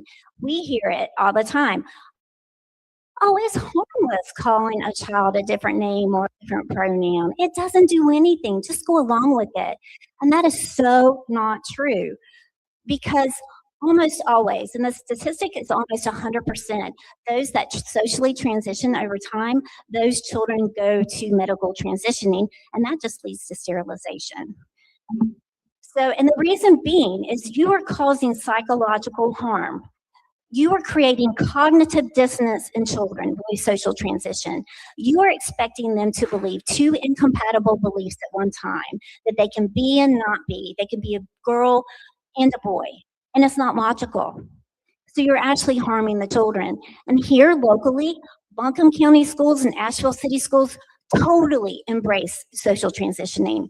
There are 5 school districts in North Carolina that have a policy called the Gender Support Guidelines. 2 of them are right here, Buncombe County, Asheville City. And these guidelines allow for the secret social transitioning of children. They also allow the opposite sex into our children's bathrooms and locker rooms. And until the North Carolina General Assembly stepped in last summer, they allow the opposite sex into our children's rooms on overnight school field trips. So let's look at the overall picture. And that is critical theory. And this is where it's all coming from. Critical theory was developed by Marxists. It's a blatant attempt to attack a society's institutions, to capture those institutions like education, which they've done very well, to enact a cultural revolution, to establish a Marxist society. And no political system has killed more people than a Marxist communist society in the history of our world. And that's the truth.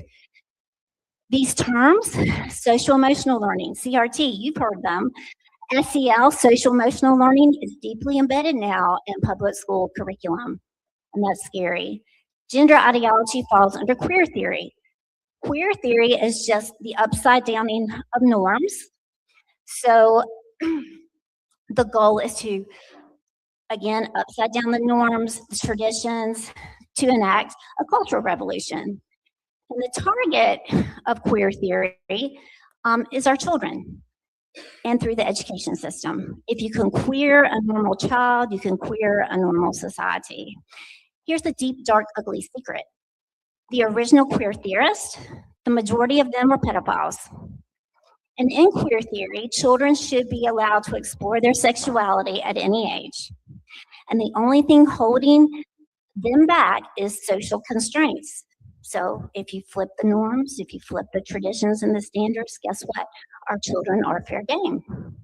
So there are really deep ties with gender ideology and pedophilia. Just putting it out there. And so how much time?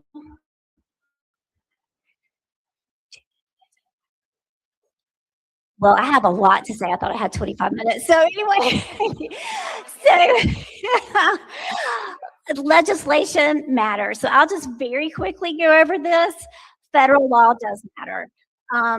And Moms for Liberty is nonpartisan. So don't take this the wrong way, but it's just the truth. The Biden administration was absolutely wicked when it came to our children.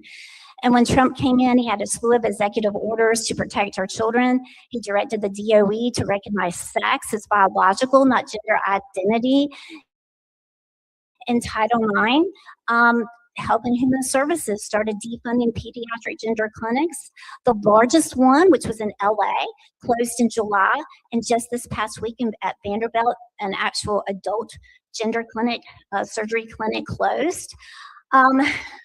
It matters who elects as president because they nominate the Supreme Court justices, and we had some wins. This summer, Mahmoud versus Taylor validated that parents have the right to opt their children out of curriculum that goes against their family's beliefs. And then also we had a ruling, Scarmetti versus U.S. versus Scarmetti, which actually upheld Tennessee's ban on medical transitioning for minors, which is good for us in North Carolina because we have the same law, so that's legal now. And then this past week, guess what? The Supreme Court ruled that you can't secretly transition kids at schools. That will have a direct impact on our gender support guidelines. So very quick. Yeah. Federal's important, state law is more important because of education. Education actually falls under the umbrella of the state, not the federal government, because the Constitution does not mention education, not one time. So it doesn't fall under the purview of the federal government, but the state. So it really does matter who you vote for in the North Carolina General Assembly. How much time? Because I planned for 25. So anyway, here are some crazy bills, and this is why it's so important. We have the repeal of the Parent Bill of Rights so that you can keep secrets from parents and you don't have to, you won't know what they're teaching your child. It removes curriculum transparency. That was introduced. Thankfully, it stopped. It got stopped. We had the Free to Learn Act, which everything in a public library would be available to children. They would encourage drag queen story hours for kids. Yeah, that was introduced in this past spring. The Gender Affirming Rights Bill, which would give children the right to pursue sex change surgeries without parental permission. No kidding. We have had wins. Here are some of them. Shout out to Jennifer Balcom in Henderson County. She kicked the boys out of our girls' sports in 2023. Then we had the Parents Protection Act, which basically forbids the state from removing children from a family if the family does not affirm the identity. You think that's crazy? It's happening in other states. It's happening. So here's just some. Oh, overnight school field trips, the boys got booted out because of the Prevent Sexual Exploitation of Women and Minors Act. It matters who you elect. And just to give you a heads up, this is Buncombe County. basically the majority of them voted against all of these protections for our children. It matters who you vote for. There's some things that we need to get done. We have obscene books. Yeah, they're in the libraries. We need a means to get rid of them better. We also need to get the boys out of the girls' bathrooms. We need to define sex and gender as biological. That would take care of a lot of problems. And then we need to return parental consent to minor medical care.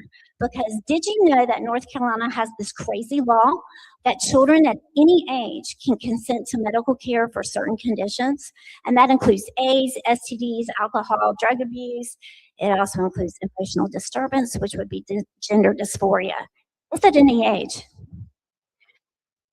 And make sure your school, watch who you're voting for your school boards. Our school boards in Buckingham County and Asheville City all vote one way. They have drunk the woke Kool-Aid. They will not step up for our children and protect them, their spaces.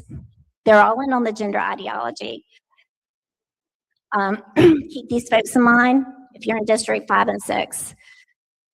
In the back, because of time, we have some real practical ways for parents to protect their children. There's 3 right here. If your child or grandchild is in the school system, talk to us about school-based healthcare centers. Don't participate. Talk to us about the public library student access program. That program gives your child access to every obscene pornographic material in the public library. And submit an opt-out letter to your school. So thank you so much. May I end with a, thank you. Okay, I do have one video I'd love to close with. Come see us. We're having a big event in April. This is a leap of faith for us because we're a small group.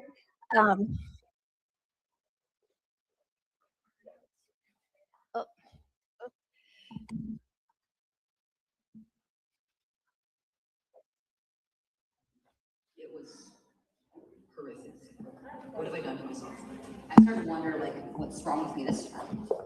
You know, like, I look like a guy, everybody thinks I'm a guy, everybody's excited for me. And I'm still not happy. There's no going back now. It's devastating for kids when we get these questions wrong, and yet every single conversation, the personal and the political, are obsessively focused on what adults want, their feelings, their identity, their desires. Who's representing the kids? We always the kids who's This is going to cost us something personally, but this is bigger than us. Somebody has to be able to take a stand.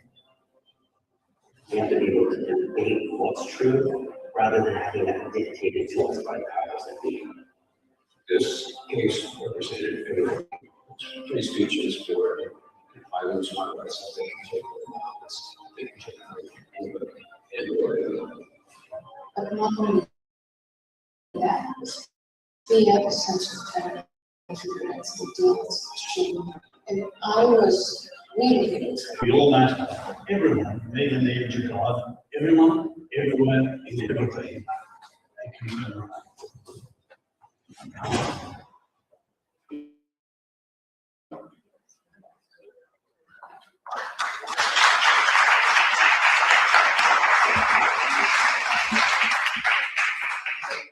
Thank you. That was pretty enlightening. I'm sure a lot of us are wondering where all this is coming from. If you guys would like to look into the United Nations agenda, the founding document is the Lucifer Trust. It's a Marxist organization meant to bring about the rule of Satan over the planet. Their founding principles are to remove the male-female gender, destroy the family, and legalize pedophilia. And if you'd like to look up the Lucifer Trust, the founding document of the United Nations, you can confirm everything I just said. So that's where it's coming from, and our government is funding it. So we've got another friend here today, and she's going to introduce one of our special guests. Here we go with CATHY Urista. Thank you, Simone. Hi, everybody. And what we just transitioned from around school boards, it's a great segue because our next guest is the nutritional director for the Henderson County Schools, Stephanie Hall. So we'd like to welcome her today. She works very closely with the school board here in this county, so she'll tell you all about that. Thank you for coming.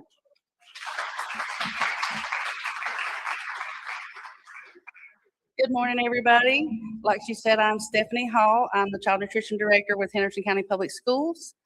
One thing you may not know about school lunch ladies, and 90% of us are lunch ladies, your teachers see those children for 180 days every year, and they learn about them.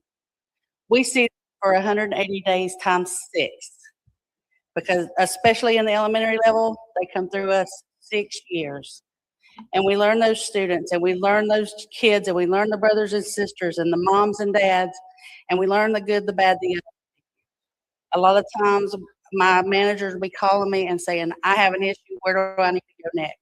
And we are sometimes that first line for those students to get help they need, whether it be food, whether it be a situation at home, whatever it is. A lot of times those lunch ladies have heard about it first.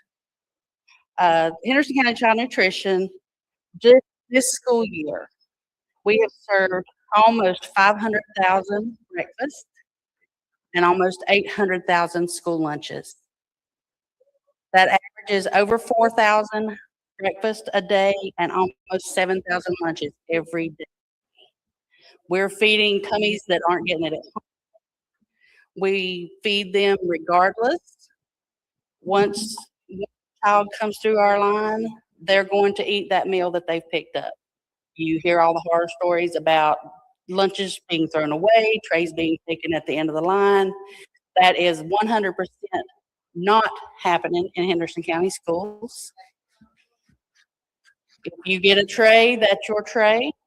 We will deal with charges with adults because 6-year-olds do not have jobs and they do not have the ability to bring me in their paycheck to pay for their lunches. Our average free and reduced students who qualify for free and reduced meals is 53.13%. Over half of our children qualify for meal benefits assistance. Of that 53%, I did some actual numbers. 5,955 children qualify for free meals in Henderson County. Out of those 5,955, 5,120 of those are on some sort of state assistance in order to have them qualified. So there's steps that we take to make sure that we are able to pull in all of those students who need that assistance. We pull in migrant students. We also pull in our foster children. We make sure that we're able to get those children fed and take the burden off the parents if we're able. Our meals, we provide whole grains. We provide meat alternates that are low fat and lean. We also provide fresh fruit and vegetables on average 2 to 3 times a week with the fresh vegetables. We have a fresh fruit and vegetable program in Henderson County in 7 of our elementary schools that provides a fresh fruit or vegetable snack twice a week to every child in the school. That is through a grant through USDA, and we are so proud to have it. We did find out just last week that 7 schools next year has become 9 schools. Our milk is either low fat or fat free. Our flavored milk is lower sugar. So when you hear about all the bad sugars and everything, we are making those changes every day to make sure the meals that we serve are the most healthy meals your children will receive. In our high schools, we offer what's called second chance breakfast. And all of you night owls who hear that alarm go off and just hit the button and then hit the button and then hit the button, you feel these kids' pain. They come in and they are not ready for breakfast at 8 o'clock, or they're sliding in the door right at the bell. So we came up with a solution. About 9:30, we push carts down the halls at 3 of our high schools, and 1 of our high schools comes into the cafeteria. Those students get that same breakfast they would have gotten at 8 o'clock in the morning. But they have that opportunity to have breakfast at a time they need it. We also have what's called breakfast in the classroom for our elementary schools. Those children come in every morning, their breakfast is waiting on them in their classroom. So they're not dawdling down the hall and seeing their friends and stopping and waving and checking out what's on outside of the building because it's all window. They have that breakfast in their classroom waiting on them at their desk. They can sit there and read their morning work. They can read a book. They can do whatever they need to do and get their breakfast. Because we have all learned that hungry tummies do not learn. When we look at those children, we see behavior issues drop consistently once we get that food in their bellies. I am the proud grandma of one of the hungriest children I've ever met in my life, and he is Jekyll and Hyde from the time he does not have food until the time he has food. So I'm fully aware of that hangry issue, and I would hate to be a teacher with 25 little hangry children. We contract with local farms. We buy our beef from a farm in Fairview. I'm gonna put a plug in, Brasstown Beef. They are wonderful. They work well with us. We've also worked with a company called Apple Brandy Beef out of Asheville. We work with local farmers in order to get our fresh fruits and vegetables in. Right now, across North Carolina, they're serving Henderson County apples.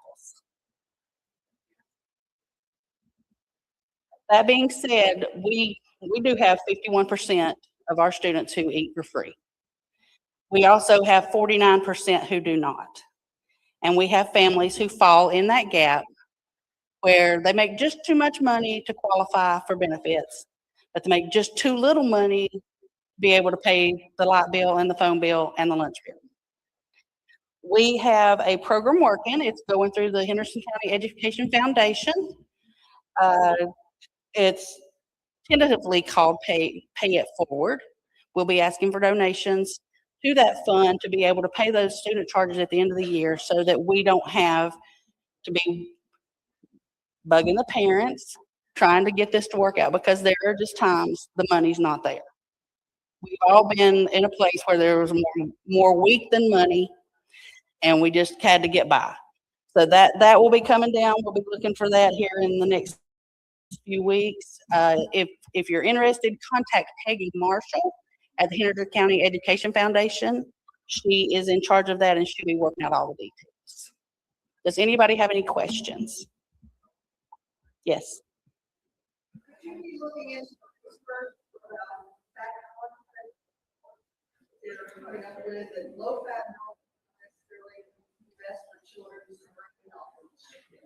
The federal government has brought the option for us to bring full fat milk back into our cafeterias.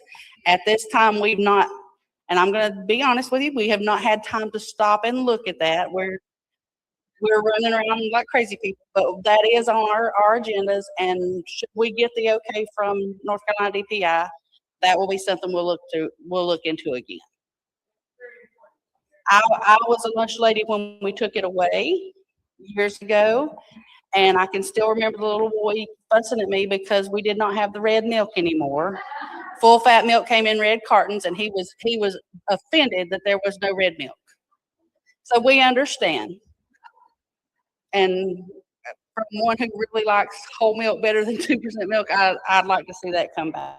Do we have any other questions? Thank you for your time. Thank you for, wait, we got one. Wait.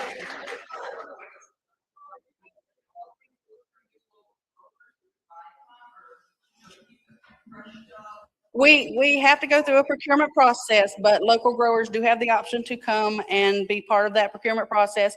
We do have a process called a micro purchase where we're able to do some single purchases from a single entity and bring those in under a certain dollar amount, and we use those. We've bought fresh lettuce. We bought blackberries a couple years ago. It depends on growing season, because normally growing season, harvest season is June and July and the 1st of August, and we're all at home. So we miss out on quite a bit. Any other questions? Thank you so much for having me.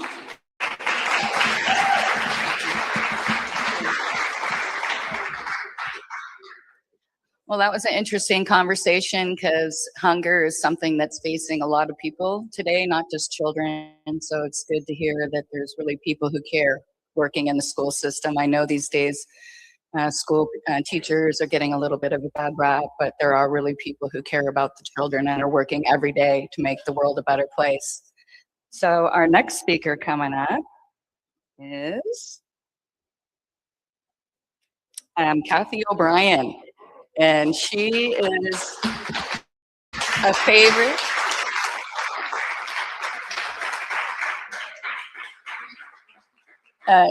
Cathy is an MK Ultra mind control survivor, and many people may be aware of the government programs that were brought to the United States by the Nazis after they were extracted from Germany and implemented on our children. So I'll let you tell the story. And we also have another screen that has her other books, because once you learn about these topics, you really want to learn more. And her stories are not about her past, they're also about the future, redemption, and promise and hope for the people who've been through these things. So welcome, Cathy.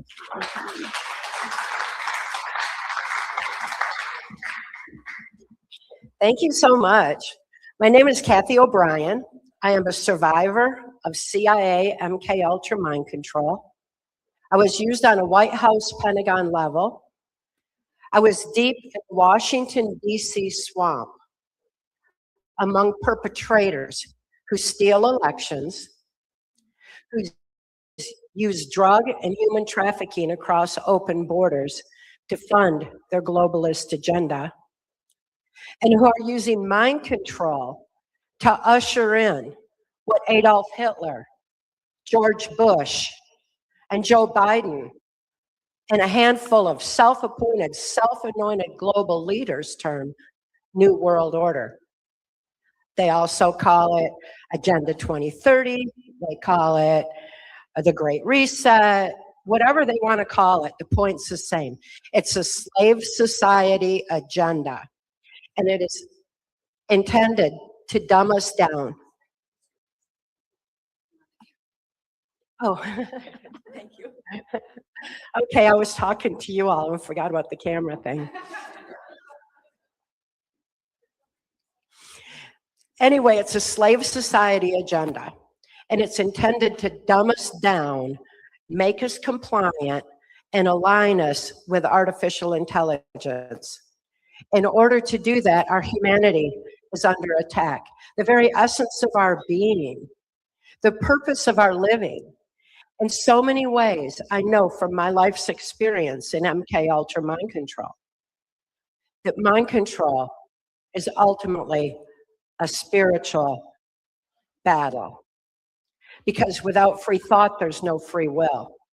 Without free will, there's no soul expression. When we lose our soul expression, we lose our discernment of truth. We lose compassion for each other. We lose our ability to go within and align with the divine within and gather the strength of the human spirit and the infinite power of love to stand up for our children, to stand up for justice, and to stand up for the things that we believe in. Again, they're wanting us compliant. They need us to be compliant because their agenda is against our human nature, it's against God, it's against the human spirit, and the family is ultimately under attack. The formula for mind control is the same, whether it's of an individual, a classroom, a military, a church, or the world. Trauma is the basis of it. And it was found through Hitler-Himmler research, there's no trauma more horrific on the human mind than sexual abuse of a child prior to age 5 while the brain is still forming. The pedophile agenda that's being pushed so hard is a mind control agenda. Taking it to the next level, the transgender agenda is a mind control agenda with depopulation intended to stop human procreation. I know all of this with inside knowledge. Everything I speak of is not about research, it's what I learned during my experience in MK Ultra mind control deep among these global perpetrators and listening to their plans for humanity, and then watching how much of it has unfolded.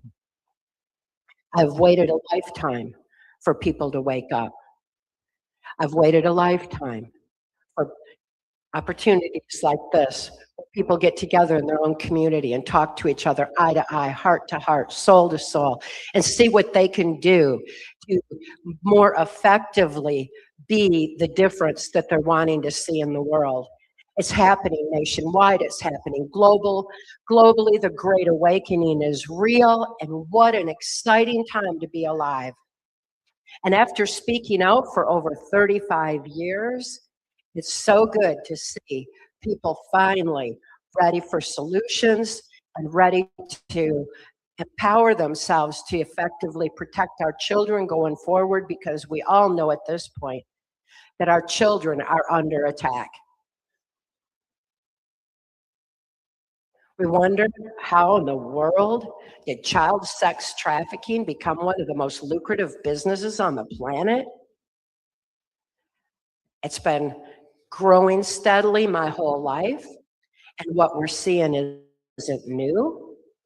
What's new is that we're finally seeing it, and awareness is the first step towards positive, necessary change. Mind control came into the US with Project Paperclip. That's when we imported the Nazi and fascist scientists into the US in the wake of World War II. With them came that formula for mind control. Knowledge is our defense against mind control.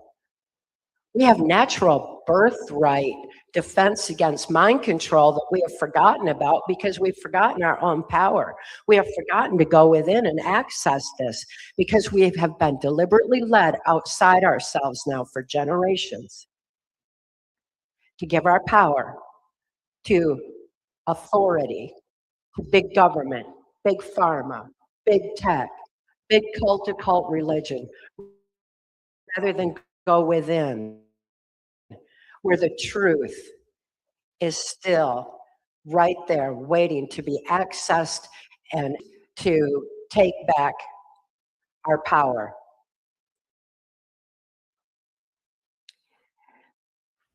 The mind control that came in with the formula of trauma, which causes the conscious mind to freeze in fright, sleep, food, and water deprivation, all of which starve our brains from firing properly. And so many people now are working 9 to 5, 5 to 9 to put food on the table that has no nutritional value, intended to starve our brains, dumb us down even further, and to shut down the neuron pathways in our brain. Trauma shuts down those neuron pathways. Mind control shuts down neuron pathways in our brains. But our brains have been made perfect. Our bodies have been made perfect. We have resiliency of body, mind, and spirit. The fact that I'm even standing here today sharing this information, I'm living proof of that.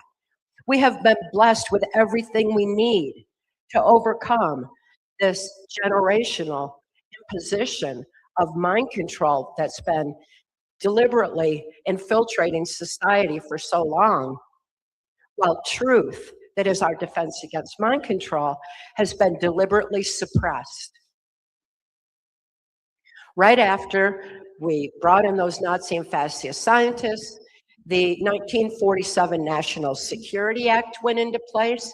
That is for secrecy. It's to suppress the information on our own mind-brain function, on our own defense against mind control, and to allow for these criminals to continue their crimes against humanity that continue to proliferate today, while people look the other way and forget what in the world is going on. It was planned a long time. I was born into a multi-generational incest-based family in Muskegon, Michigan in 1957. My father's sexual abuse began in infancy. He was substituting his penis for my mother's nipple. That was before I could even think to know what he was doing was wrong.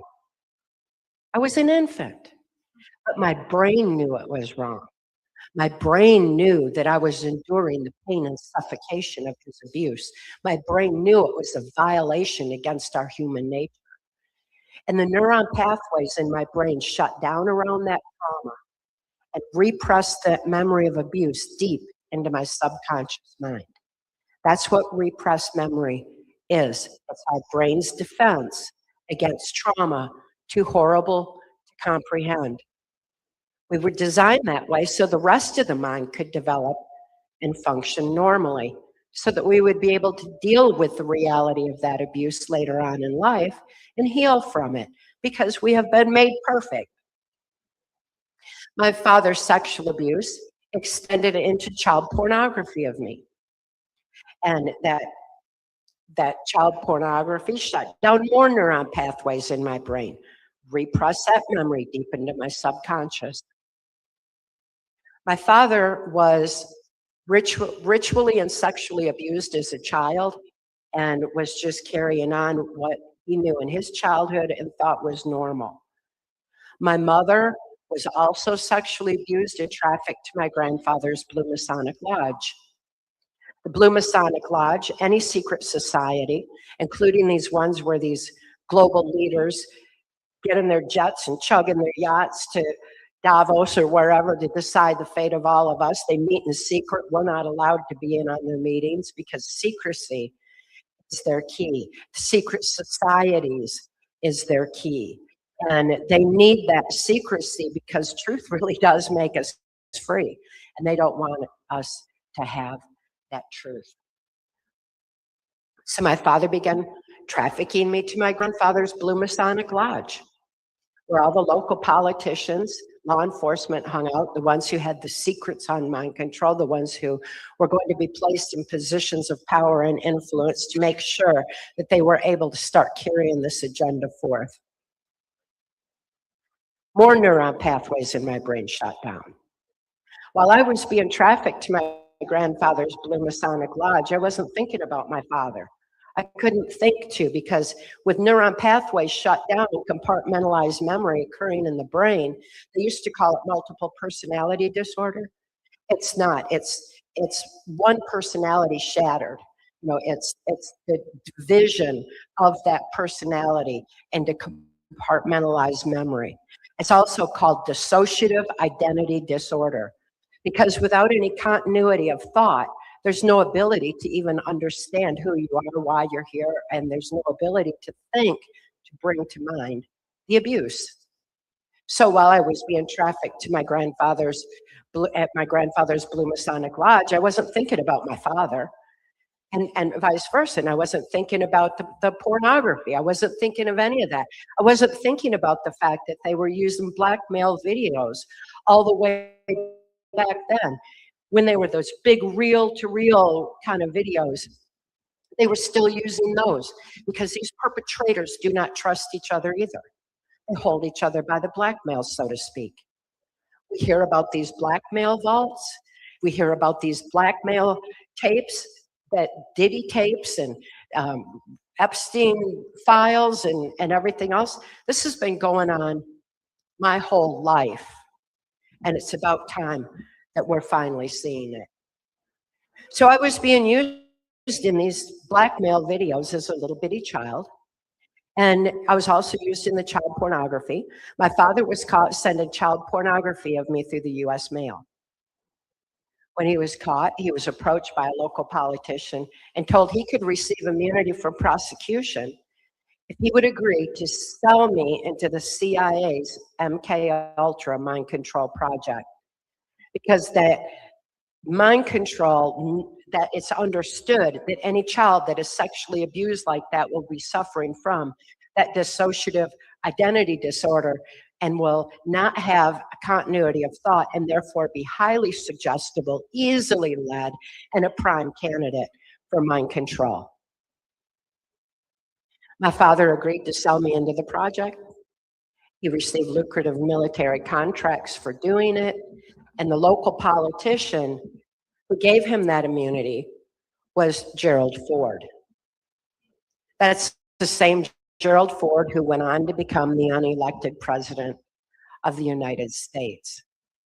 But look at this. This is like 1960, and already the courts are compromised to allow for the proliferation of pedophilia, because this pedophile agenda is key to creating a compliant society for the mind control agenda they have in this handful of puppet masters is imposing on humanity. Haven't been around these perpetrators. I can tell you they are not like us, and they do not like us. We can name them whatever we want. We can call them aliens, demons, we can call them whatever we want. The fact is they are not like us. And they're feeding off of our children.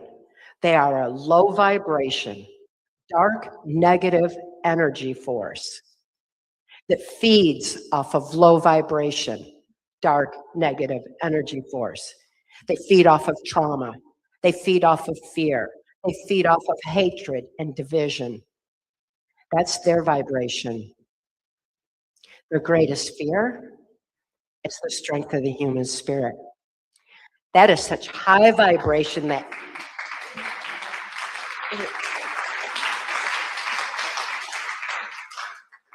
is such high vibration, they can't touch it.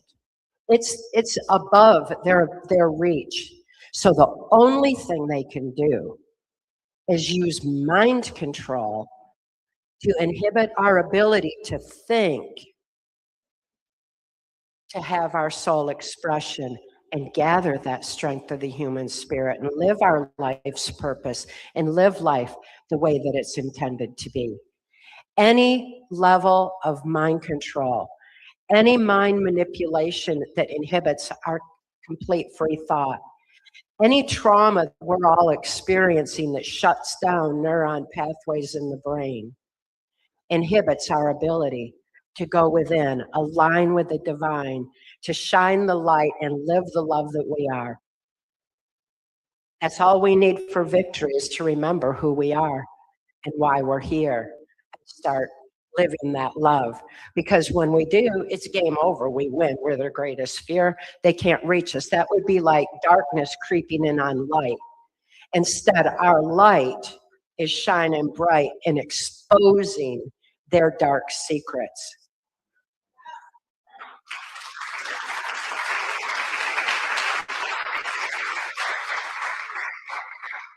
The Great Awakening is real, and it's happening, and it's growing faster all the time. It's really, we've already won, and they just don't know it yet. They're realizing it. They're throwing a tantrum. They're giving it everything they've got, and it's still not working. It's too late. So we've got some real good news here, but boy, do we ever have a mess to clean up. I've seen where the roots of corruption have been planted. After my father sold me into the project, he was flown to Boston, Massachusetts, where he was trained by Cardinal Law. Cardinal Law of the infamous Catholic child abuse scandal.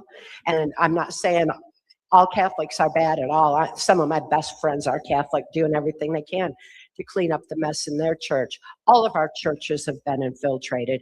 Everything sacred has been infiltrated. So, you know, when I say that about the Catholics, I'm telling you my life's experience.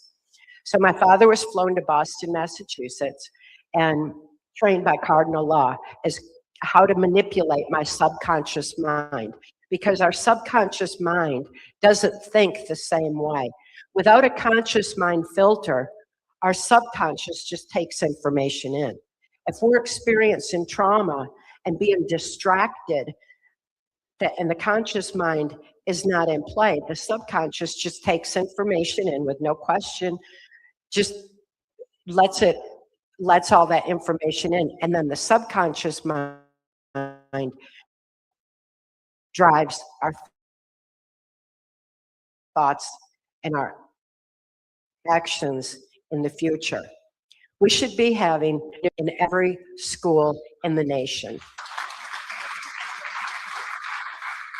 Understanding that will let us know how we're manipulated by politicians, how we're manipulated by media's repetitive narrative.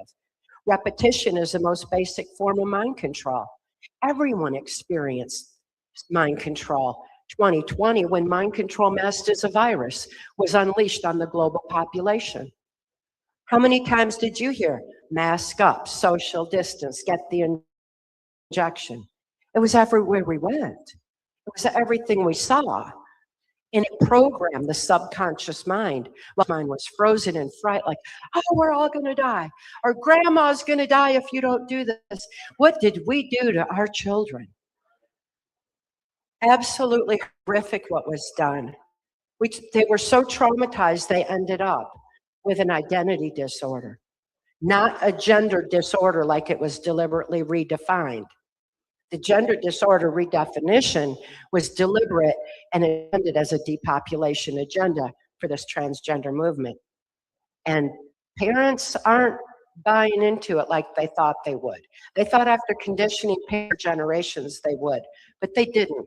It didn't work quite that way. Well, once my father had been trained by Cardinal Law on NLP, he was also using Satanism as a trauma base, because it was found in the Hitler-Himmler research that after sexually abusing a child prior to age 5, that ritual abuse, satanic ritual abuse, blood trauma, is the most horrific trauma on the human mind. I mean, I think we all got a taste of that again, 2020, when we got a constant barrage of blood traumas and satanic images that were constantly being pushed in our face by the media. And that is to create the conscious mind, again, freezing in fright, so the subconscious mind is easily programmed and led to do exactly what it is being told to do. So the ritual abuse began, and I also was being taken to the Epstein Island of its time, Mackinac Island, Michigan. That's where the governor's mansion is located. That's where these global leaders would get together and meet. It's where they would discuss the fate of humanity, how they were going to infiltrate the school systems, how they were going to infiltrate the churches, and I saw a lot of that being put into place. The Catholic aspect in my church where the ritual abuse was occurring, the Jesuits were absolutely aligned with the CIA for MK Ultra mind control purposes, because the Jesuits had long since learned the effects of trauma on the human mind through the Spanish Inquisition and the Crusades. And those wars, the spoils of those wars were the children. The Catholic orphanages were born, and they found those children were very compliant, easily led to be brought up into the church to promote, to continue the pedophilia, the pedophile agenda, and so it went from there. It was also my experience that the videos that were being made in Mackinac Island, Michigan, were of a high level of politicians on a global level that were actively involved in this. Pierre Trudeau sexually assaulted me when I was 9 years old, and I was sexually assaulted by other leaders there, and I would meet who would become my owner in MK Ultra Mind Control when I was 13 years old, U.S. Senator Robert.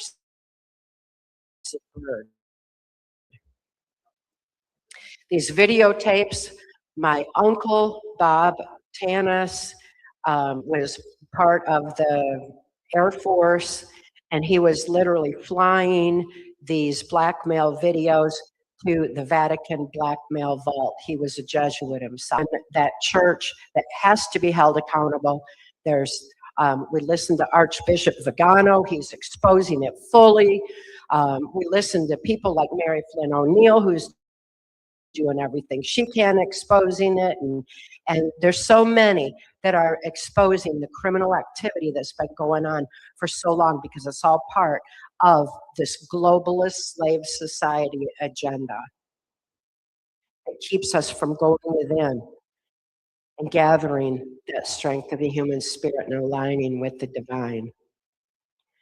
Mackinac Island, Michigan, I heard how the education system was going to be infiltrated. They were taking what Hitler's youth education system and redefining it. It was called Common Core, went into our school system in 1984. Senator Byrd was involved in that, making states reliant on federal funding so that they would have to do what the federal government said, what the federal, the Board of Education said do, and that's how we ended up with Common Core in our school systems. That's how we ended up with the indoctrination of children, which was deliberately designed to tell our children what to think rather than how to think. They need to know how to think again and to be able to use their beautiful brains. We all need to use our brilliant minds and expand our thinking beyond what we think we know, because we need to know our knowledge base has been deliberately altered for a long, long time for this agenda. So after the Mackinac Island, Michigan, Senator Byrd decided that I needed to be programmed for high-level operations. He decided who I would be prostituted to, what black ops I would be used in, which was the drug and human trafficking across open borders. Absolutely horrific, the things that I was exposed to and programmed to do under mind control. My programmer was Lieutenant Colonel Michael Aquino, the founder of the occult Temple of Set, and the one who was involved in the Presidio daycare scandal, and wrote the book Mind War. Mind War is a psychological warfare through trauma, how to control and manipulate populations, how to manipulate the world and dumb down the children. He wrote the book with General Valey.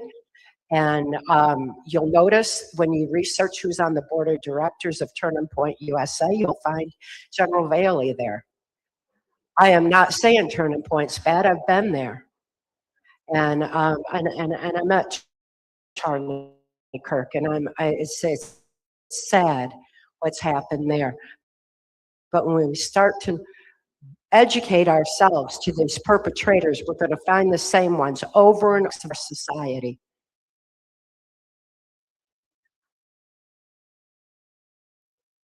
In the Turning Point situation, our conservative youth were targeted because they were being taught to think free. And so we've got that horrific situation to deal with.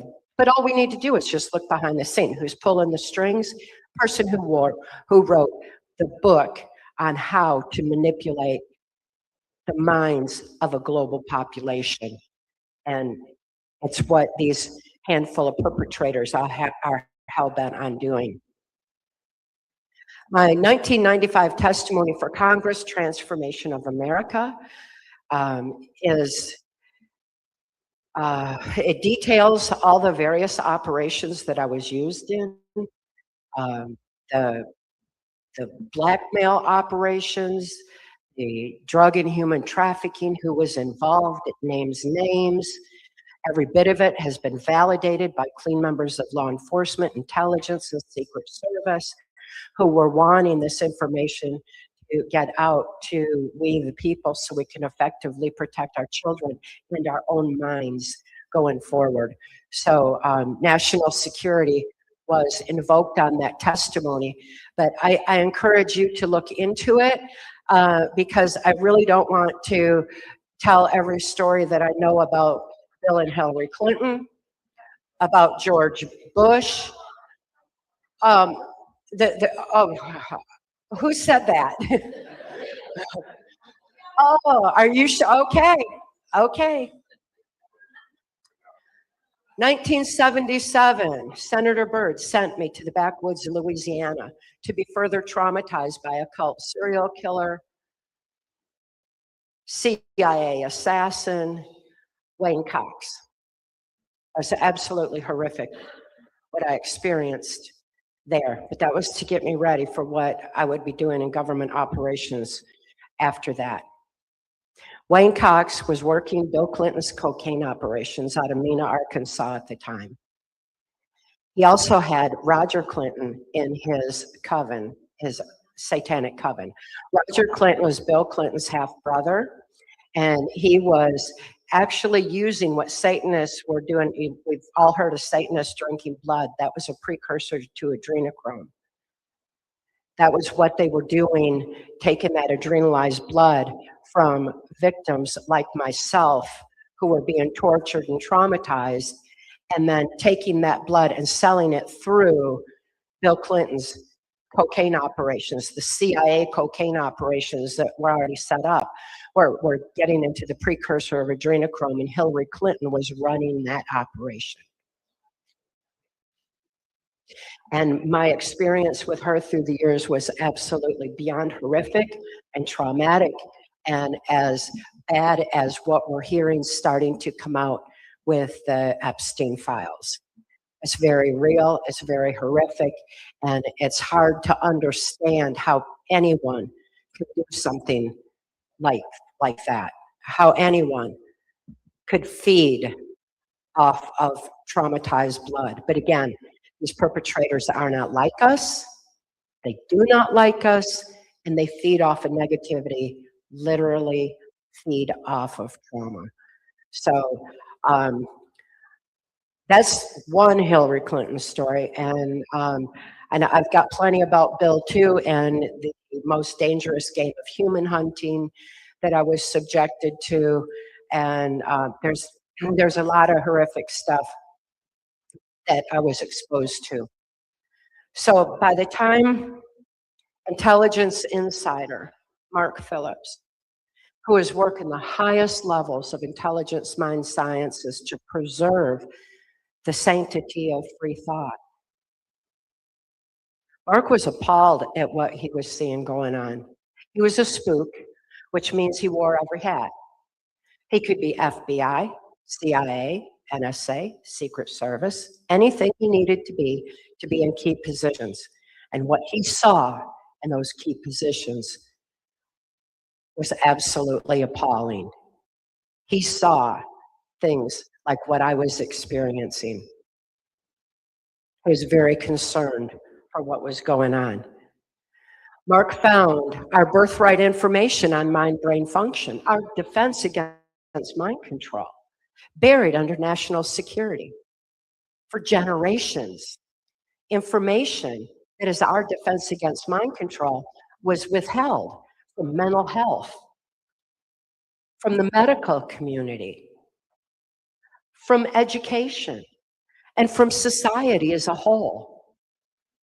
Is that birthright information? But people were forgetting it because they were being distracted to look outside themselves to the self-appointed authority to tell them how to live their lives, instead of realizing the power that we've been blessed with all along, that resiliency of body, mind, and spirit. The fact that we have these amazing immune systems and don't need big pharma nonsense on us while they make money off it. No, we have it all. We have been blessed with it all. That information was buried under national security.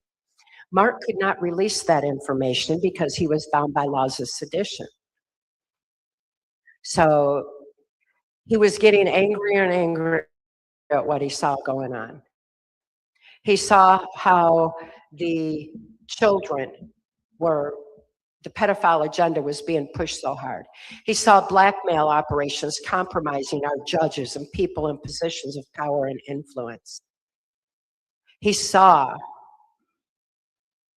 MK Ultra mind control being used on innocent citizens like myself. And he saw little children being taken in and out of the White House. When he saw that, he decided he was going to do something about it.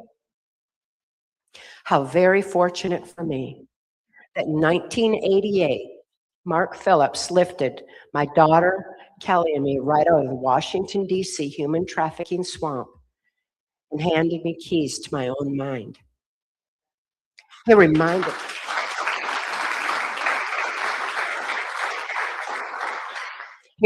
me of my birthright to heal. He reminded me of all of that. But when Mark came along,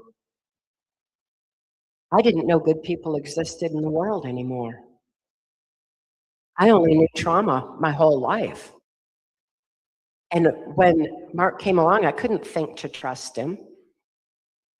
But because I had been traumatized so much and I didn't have any free thought of my own, had no ability to consciously think for myself at all, my brain was like blasted into primitive parts of my brain, like telepathy, heightened intuition, the ability to foresee the future, remote viewing, the ability that we're hearing more and more about happens that these traumatized children have been studied for because the trauma blasts into these primitive parts.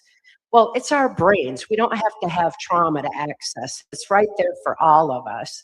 We have these heightened capabilities to sense who is good and who is bad, who's telling the truth, who is lying. We just forget to rely on these senses and develop them anymore because we've been let outside ourselves for so long by the so-called authority. Well, these heightened senses that I had great rapport with my animals. The place where my daughter and I were being kept, our handler, was extremely torturous. He made sure we were in the key places at key times for further abuse, whether it was in Washington, D.C. at the White House, it was in the Caribbean where Epstein Island was being set up through the Organization of American States, whether it was the Haitian operations, whatever. Mark had come in and knew that our animals were being abused by our handler too. Because people who abuse children abuse animals and vice versa.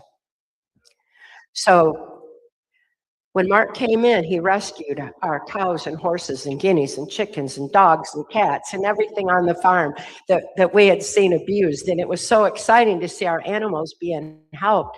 And it was something that my daughter and I both were very, very grateful for. But I still couldn't think to trust Mark until my horse, I had a horse that I was so telepathically connected with that she would come up to me anytime I needed to ride across the farm. She would just stand in front of me and I would get on, no horse, no saddle, no bridle, no words, just all telepathy. She'd take me where I needed to go, bring me back. And that was just my natural communication and interaction with this horse. If my handler was around, that horse would bolt. She would run as far and fast as she could to get away from him.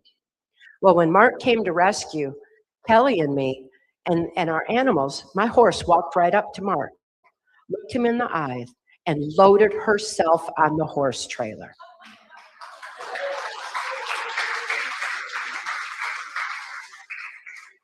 Animals are amazing. How perfect we're in this environment right here, right now for this information.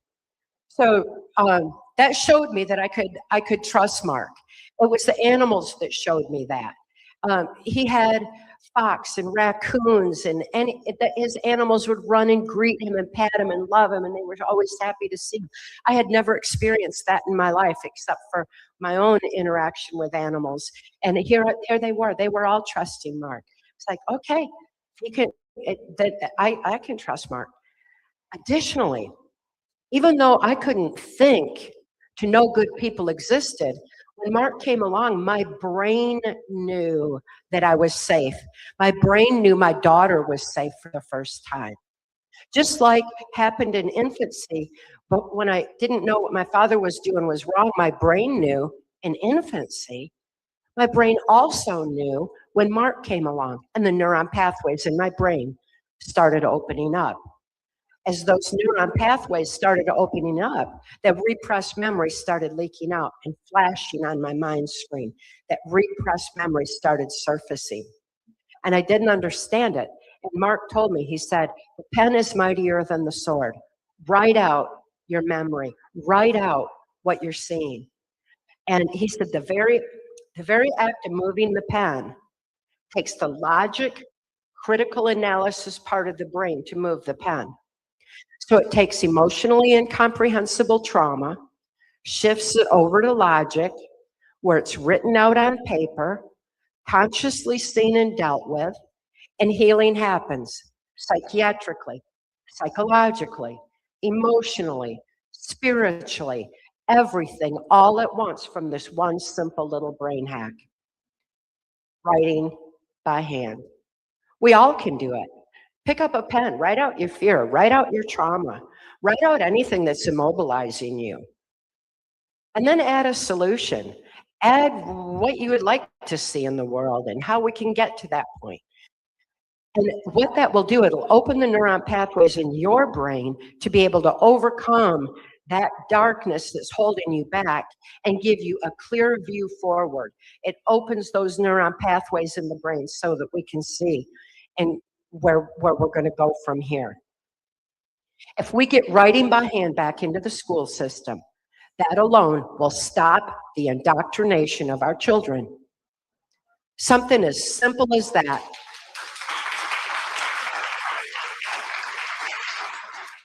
They knew that. That's why they put computerization and keyboard, typing on a keyboard and twiddling thumbs on a cell phone do not do the same thing that moving that pen does. So that's just an important brain hack. So I began writing out my memory. As quickly as I wrote it out, he handed it to his friends in intelligence and in law enforcement. We had a hero back then, William Von Raab, head of U.S. Customs.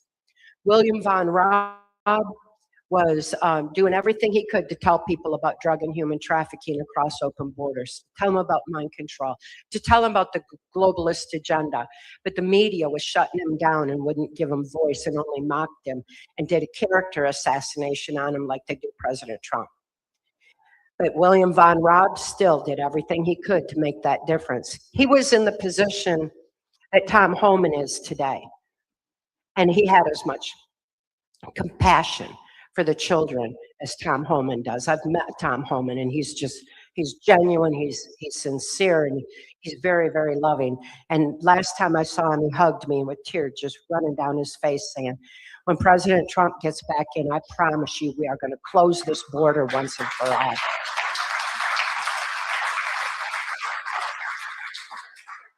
So I've known some good people in government now. It's like that, who would have thought? But it's really amazing. As quickly as the information was validated and the evidence was collected, it was being compiled for testimony for Congress in Transformation of America.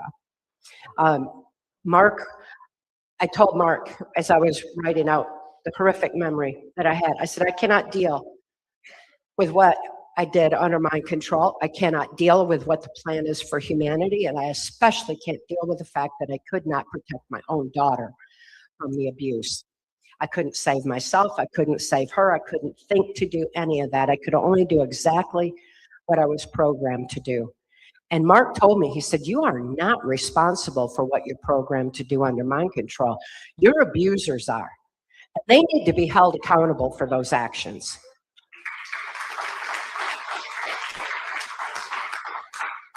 What humanity was programmed to do under mind control masked as a virus, we know who needs to be held accountable for those actions, and we need to see some justice in this world. We do. Anyway, Mark told me that now that I am aware, I am responsible for all my actions going forward. And I thought, wow. Okay, I'm going to make sure that everything I do is out of love, out of truth, and true to soul. It's all going to be that, not any outside influence at all. But I still didn't really know who I was. I knew that I loved Mark. I mean, he was really handsome. He was a hero. He was everything anybody could want. Animals loved him. Of course I loved him. He wouldn't have anything to do with me. He said, you got to heal first. You have to know who you are to have anything to give in a relationship. So I healed as fast as I could. I was hurrying. But I still had to find out who I am. And I couldn't get that from daily affirmations or outside input. And people were saying, well, you got to love yourself. Like, really? You know, nothing I told myself was going to make that happen. So I went deep inside to the base core energy of my being. I aligned with the divine within. And I found that energy is love. So I thought, okay, I'll just live the love I am. That's easier than trying to love myself. So I decided I would live the love I am and do everything out of love. And that's exactly what I have done ever since. My daughter Kelly was medically kidnapped 1 year after Mark rescued us. She was medically kidnapped out of a hospital by so-called Child Protective Services and put into the very system that I saw being corrupted and set up by Senator Byrd through his office in the FBI building in Washington, D.C. He had an office in the Hoover building to set up the National Center for Missing and Exploited Children and to set up the FBI as a catch-net operation for child sex trafficking ops and human trafficking operations. I saw all that being set up, and then I saw my own daughter being thrust into it. 1990, I was speaking out on her behalf, trying to raise awareness and free her from the system. 1990, people didn't have a point of reference for understanding what mind control is about, what human trafficking was, what child sex trafficking was. None of that. But people were beginning to wake up because they already were seeing how their children were being indoctrinated in the school system to accept globalism instead of our constitutional values of freedom and justice for all. People were seeing infiltrations into their churches and their communities. They were seeing corruption in government.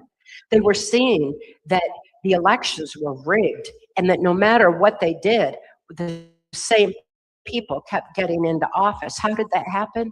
Because electronic voting machines have been rigged since their inception. They came into being in the wake of the Kennedy assassination, which traumatized the whole nation. While the whole nation was traumatized, that's when those voting machines came in. They were Diebold at first.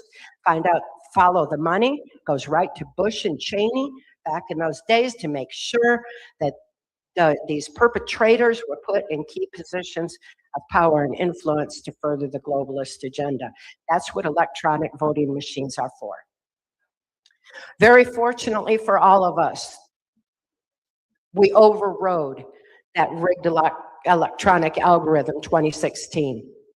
Because as Mark and I began speaking out on my daughter Kelly's behalf, we saw a great awakening happening and sweeping the nation. By 2016, so many people were awake and aware that we overrode the rigged electronic algorithm and the voting machines by sheer numbers of us to elect a president that was not Hillary Clinton in her New World Order.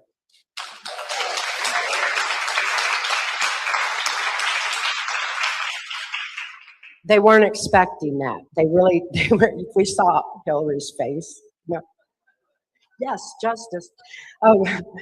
So we've got to understand that there are good people in positions that are doing all they can to raise awareness, wake people up, show them the swamp in Washington, D.C., show them that one person can't drain that swamp from the top down. It's up to each and every one of us to drain it from the bottom up.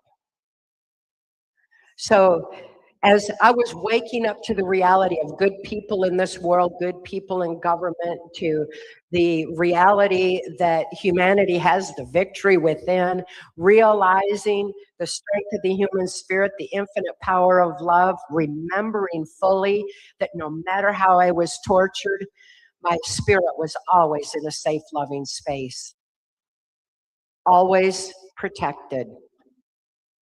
Who we are inside is divinely protected. No matter what happens to us in life, it's not who we are. Who we are is within, waiting to be freed, waiting to be able to live our life's purpose, to live the love we are, to make the difference in the world, to be that difference, to live our purpose. What an amazing time to be alive. Each and every one of us here for a reason. Each and every one of us ready to gather that strength of spirit and start making a powerful difference. As I was realizing more and more that Mark and I fell very much in love. Yes. We had the most beautiful relationship. It was not a 50-50 relationship. No one had to dominate. We were 100 in who we are. And we were different.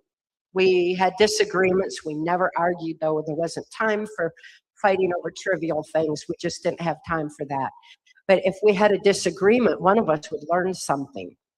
And that was a wonderful thing to get to be. And besides, the differences we were perfect balance.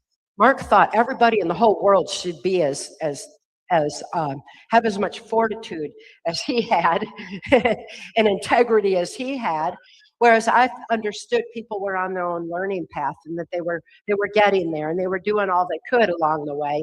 So I had more understanding and compassion and patience, and was actually moved by people who didn't want to believe because they're so pure and innocent. They couldn't believe that we share this planet with such a dark negative energy force. So we were a great balance for each other. Differences are good. They don't have to divide. They can bring us together stronger than ever when we live our purpose, when we realize that we have the victory within us. This is our time. This is our time to shine. This is our time to live, love. We naturally unite when we remember who we are and why we're here. And the children need us to do that now. They cannot wait for this system to clean up. It's so corrupted. The roots of corruption are deep. My book's Access Denied for Reasons of National Security shows where those roots of corruption are, how Mark and I made it through the corrupted justice and mental health system and survived to become whistleblowers, what doors we were able to kick down, what difference we were able to make for my daughter's sake. My daughter is the most beautiful example of the strength of the human spirit and the infinite power of love, the resiliency that we've all been blessed with. She went from a lifetime in MK Ultra, where she was 2 years old, standing at attention in the White House, to then being brought back into the whole trafficking system through Child Protective Services.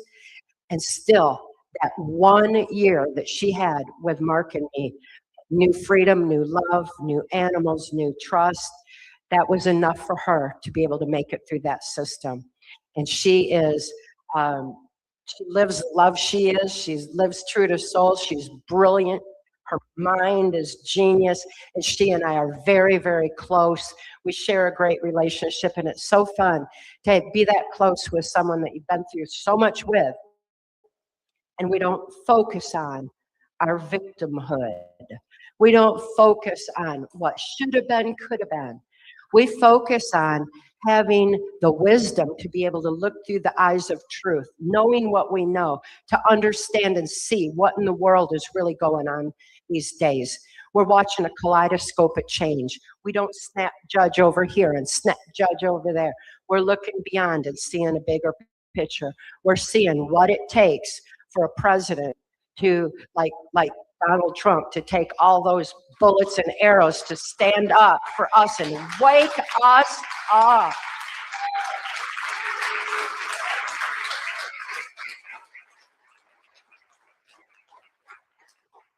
I've met President Trump, and I was just absolutely thrilled to be able to use my senses to feel his humanity, his compassion, his soulfulness, his genuineness, and his extreme intelligence. It was just like, wow, okay, exactly what we need in that position to help wake up humanity. What's being done for humanity is more important than anything politics could ever do. And that's been known for a long time, that changing politics is not going to matter unless we, the people, wake up and start governing ourselves, take that self-responsibility, start protecting our children, change we need to see in the world, live the love we are, and stand up for all that we believe in light of truth. We've got the victory within us. Let's live it. Let's claim it. This is our time.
with NASA.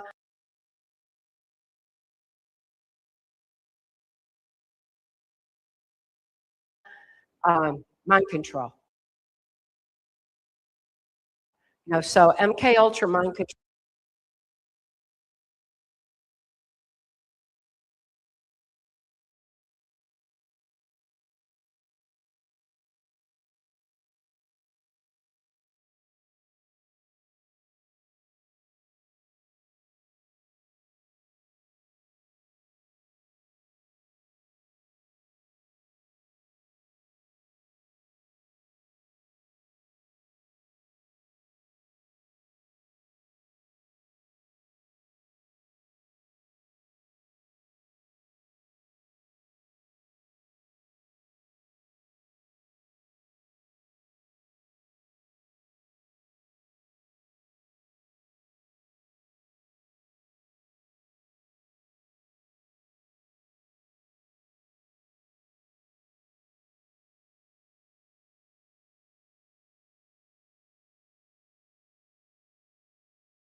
That was an extreme trauma that where MK Ultra was used on him. So we've got a vast array there, and it's something we need to be aware of that global leaders are affected by, so that we understand what in the world is going on and stop blindly following leaders that have been selected rather than elected, and these various leaders who have agendas that are vastly different from what they're subliminally NLP in our brains to think they're about, so we've got a lot to learn, and ultimately listen to what President Trump has been telling us. He keeps saying he restored power to the people. He's given power back to we the people. That means it's up to us, and we need to stop blindly following any leader. I love President Trump for what he's done for humanity, for exposing child sex trafficking, MK Ultra, for exposing the swamp, for everything amazing he's done like that. But it doesn't mean I blindly follow and adhere to everything politically that he does. Besides, that's a kaleidoscope of change. He'll be doing something over here to fool somebody over here, and what he's doing is beyond my scope of intelligence. So I'm not even really following that aspect, and I don't believe in war. And I've got a million things that I think free on, and we all need to do that. So no matter who is president, no matter who we've got in any position of power or influence, no matter who's leading our church, no matter who the school superintendent is, we all need to start taking self-responsibility, govern ourselves, take back our power, and live the love we are.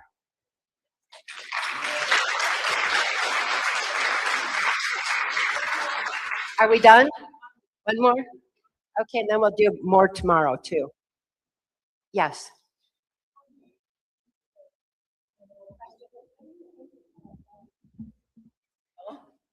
Netanyahu and Trump's relationship to that whole dynamic. Could you? I have no opinion. Okay, that's a quick answer. I do know that Netanyahu was trained at the School of the Americas right here in the United States before he ever was in any position of power. So, I don't understand that whole dynamic, and I don't buy into it. I feel that it's quite a distraction. Anything that gets us looking over here, blaming a group, blaming,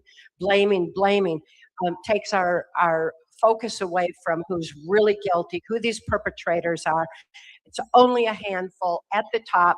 Follow the money, and you'll see who's pulling strings on the media and on so many aspects. And we'll find out they're the perpetrators, and don't be distracted by all the others. So I really don't have an opinion on that, except that I have the insight to know that we don't need to be buying into distraction and blaming any one group. Thank you so much. Thanks again. All right, well, pretty amazing stuff that she shared with us today. I think it's opened a lot of people's eyes. And it's also kind of explained to us what the Jeffrey Epstein operations of blackmail, extortion, and child trafficking is, the core of it really is. So we're going to take a break now for lunch. There's bathrooms in the back. There's coffee and water in the back. So we're going to come back. I think we're just going to take a half hour so we can get back to our speakers. So we look forward to seeing you then. I believe they have it set up right back there. Yeah. They got it set up right back there. They've been working on it while we're. All the speakers' lunches are in the back. Okay. And what about the regular lunches that people buy? That's what I thought too. Oh, you look really pretty in that color. That really is the color for you. You got a little bit of a tan too. Yeah. Yeah. Did you go somewhere? Yeah. Oh, you just were in your yard. Yeah, exactly.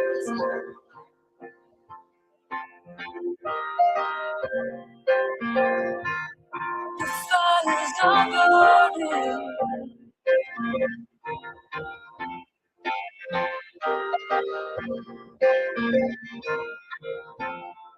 So reach for me like the petals of the rose, blooming its season, gentle and slow. My body is the mountain, the ocean, the river, the sand and the soul. The life giver, so come on now, my friend. Speak to me, help me understand. Let us walk together. Take my hand and we will heal this land. Reach for me, the petals of the rose, blooming its season, gentle and slow. My body is the mountain, the ocean, the river, the sand and the soul. The life giver, so come on now, my friend. Speak to me, help me understand. Let us walk together. Take my hand and we will heal this land. Fires are burning.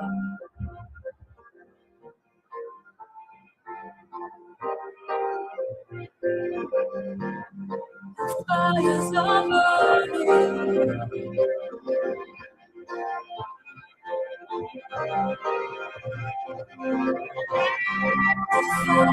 So reach for me like the petals of a rose, blooming its season, gentle and slow. My body is the mountain, the ocean, the river, the sand and the sea. The life gives me on down, my friend. Speak to me, help me understand. Let us walk together. Take my hand and we will heal this land. Reach for me like the petals of a rose, blooming its season, gentle and slow. My body is the mountain, the ocean, the river, the sand and the snow. Life gives us all down, my friend. Speak to me, help me understand. Let us walk together. Take my hand and we will heal this land. We will heal this land. We will heal this land. We will heal this land. We will heal this land.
anybody, if anybody.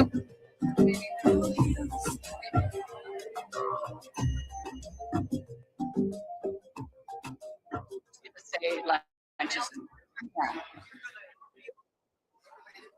Just so everyone knows, the lunch, if you purchased your lunch, it's in the back, and the speaker's lunch is also in the back.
Om Shri Mahalakshmi.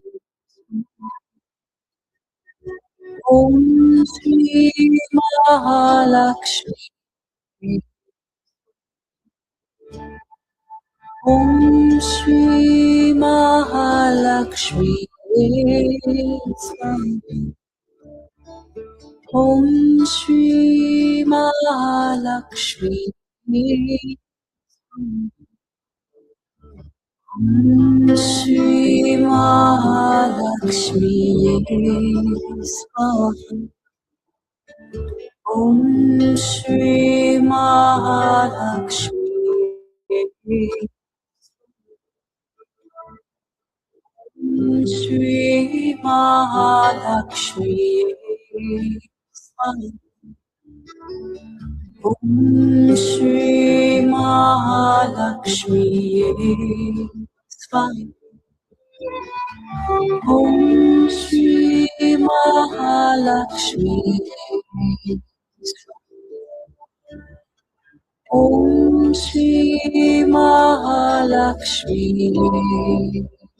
Mahalakshmi. Om Shri Mahalakshmi. Om Shri Mahalakshmi. Om Shri Mahalakshmi.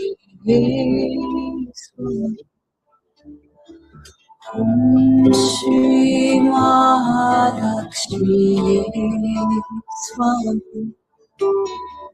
Om Shri Mahalakshmi. Om Shri Mahalakshmi.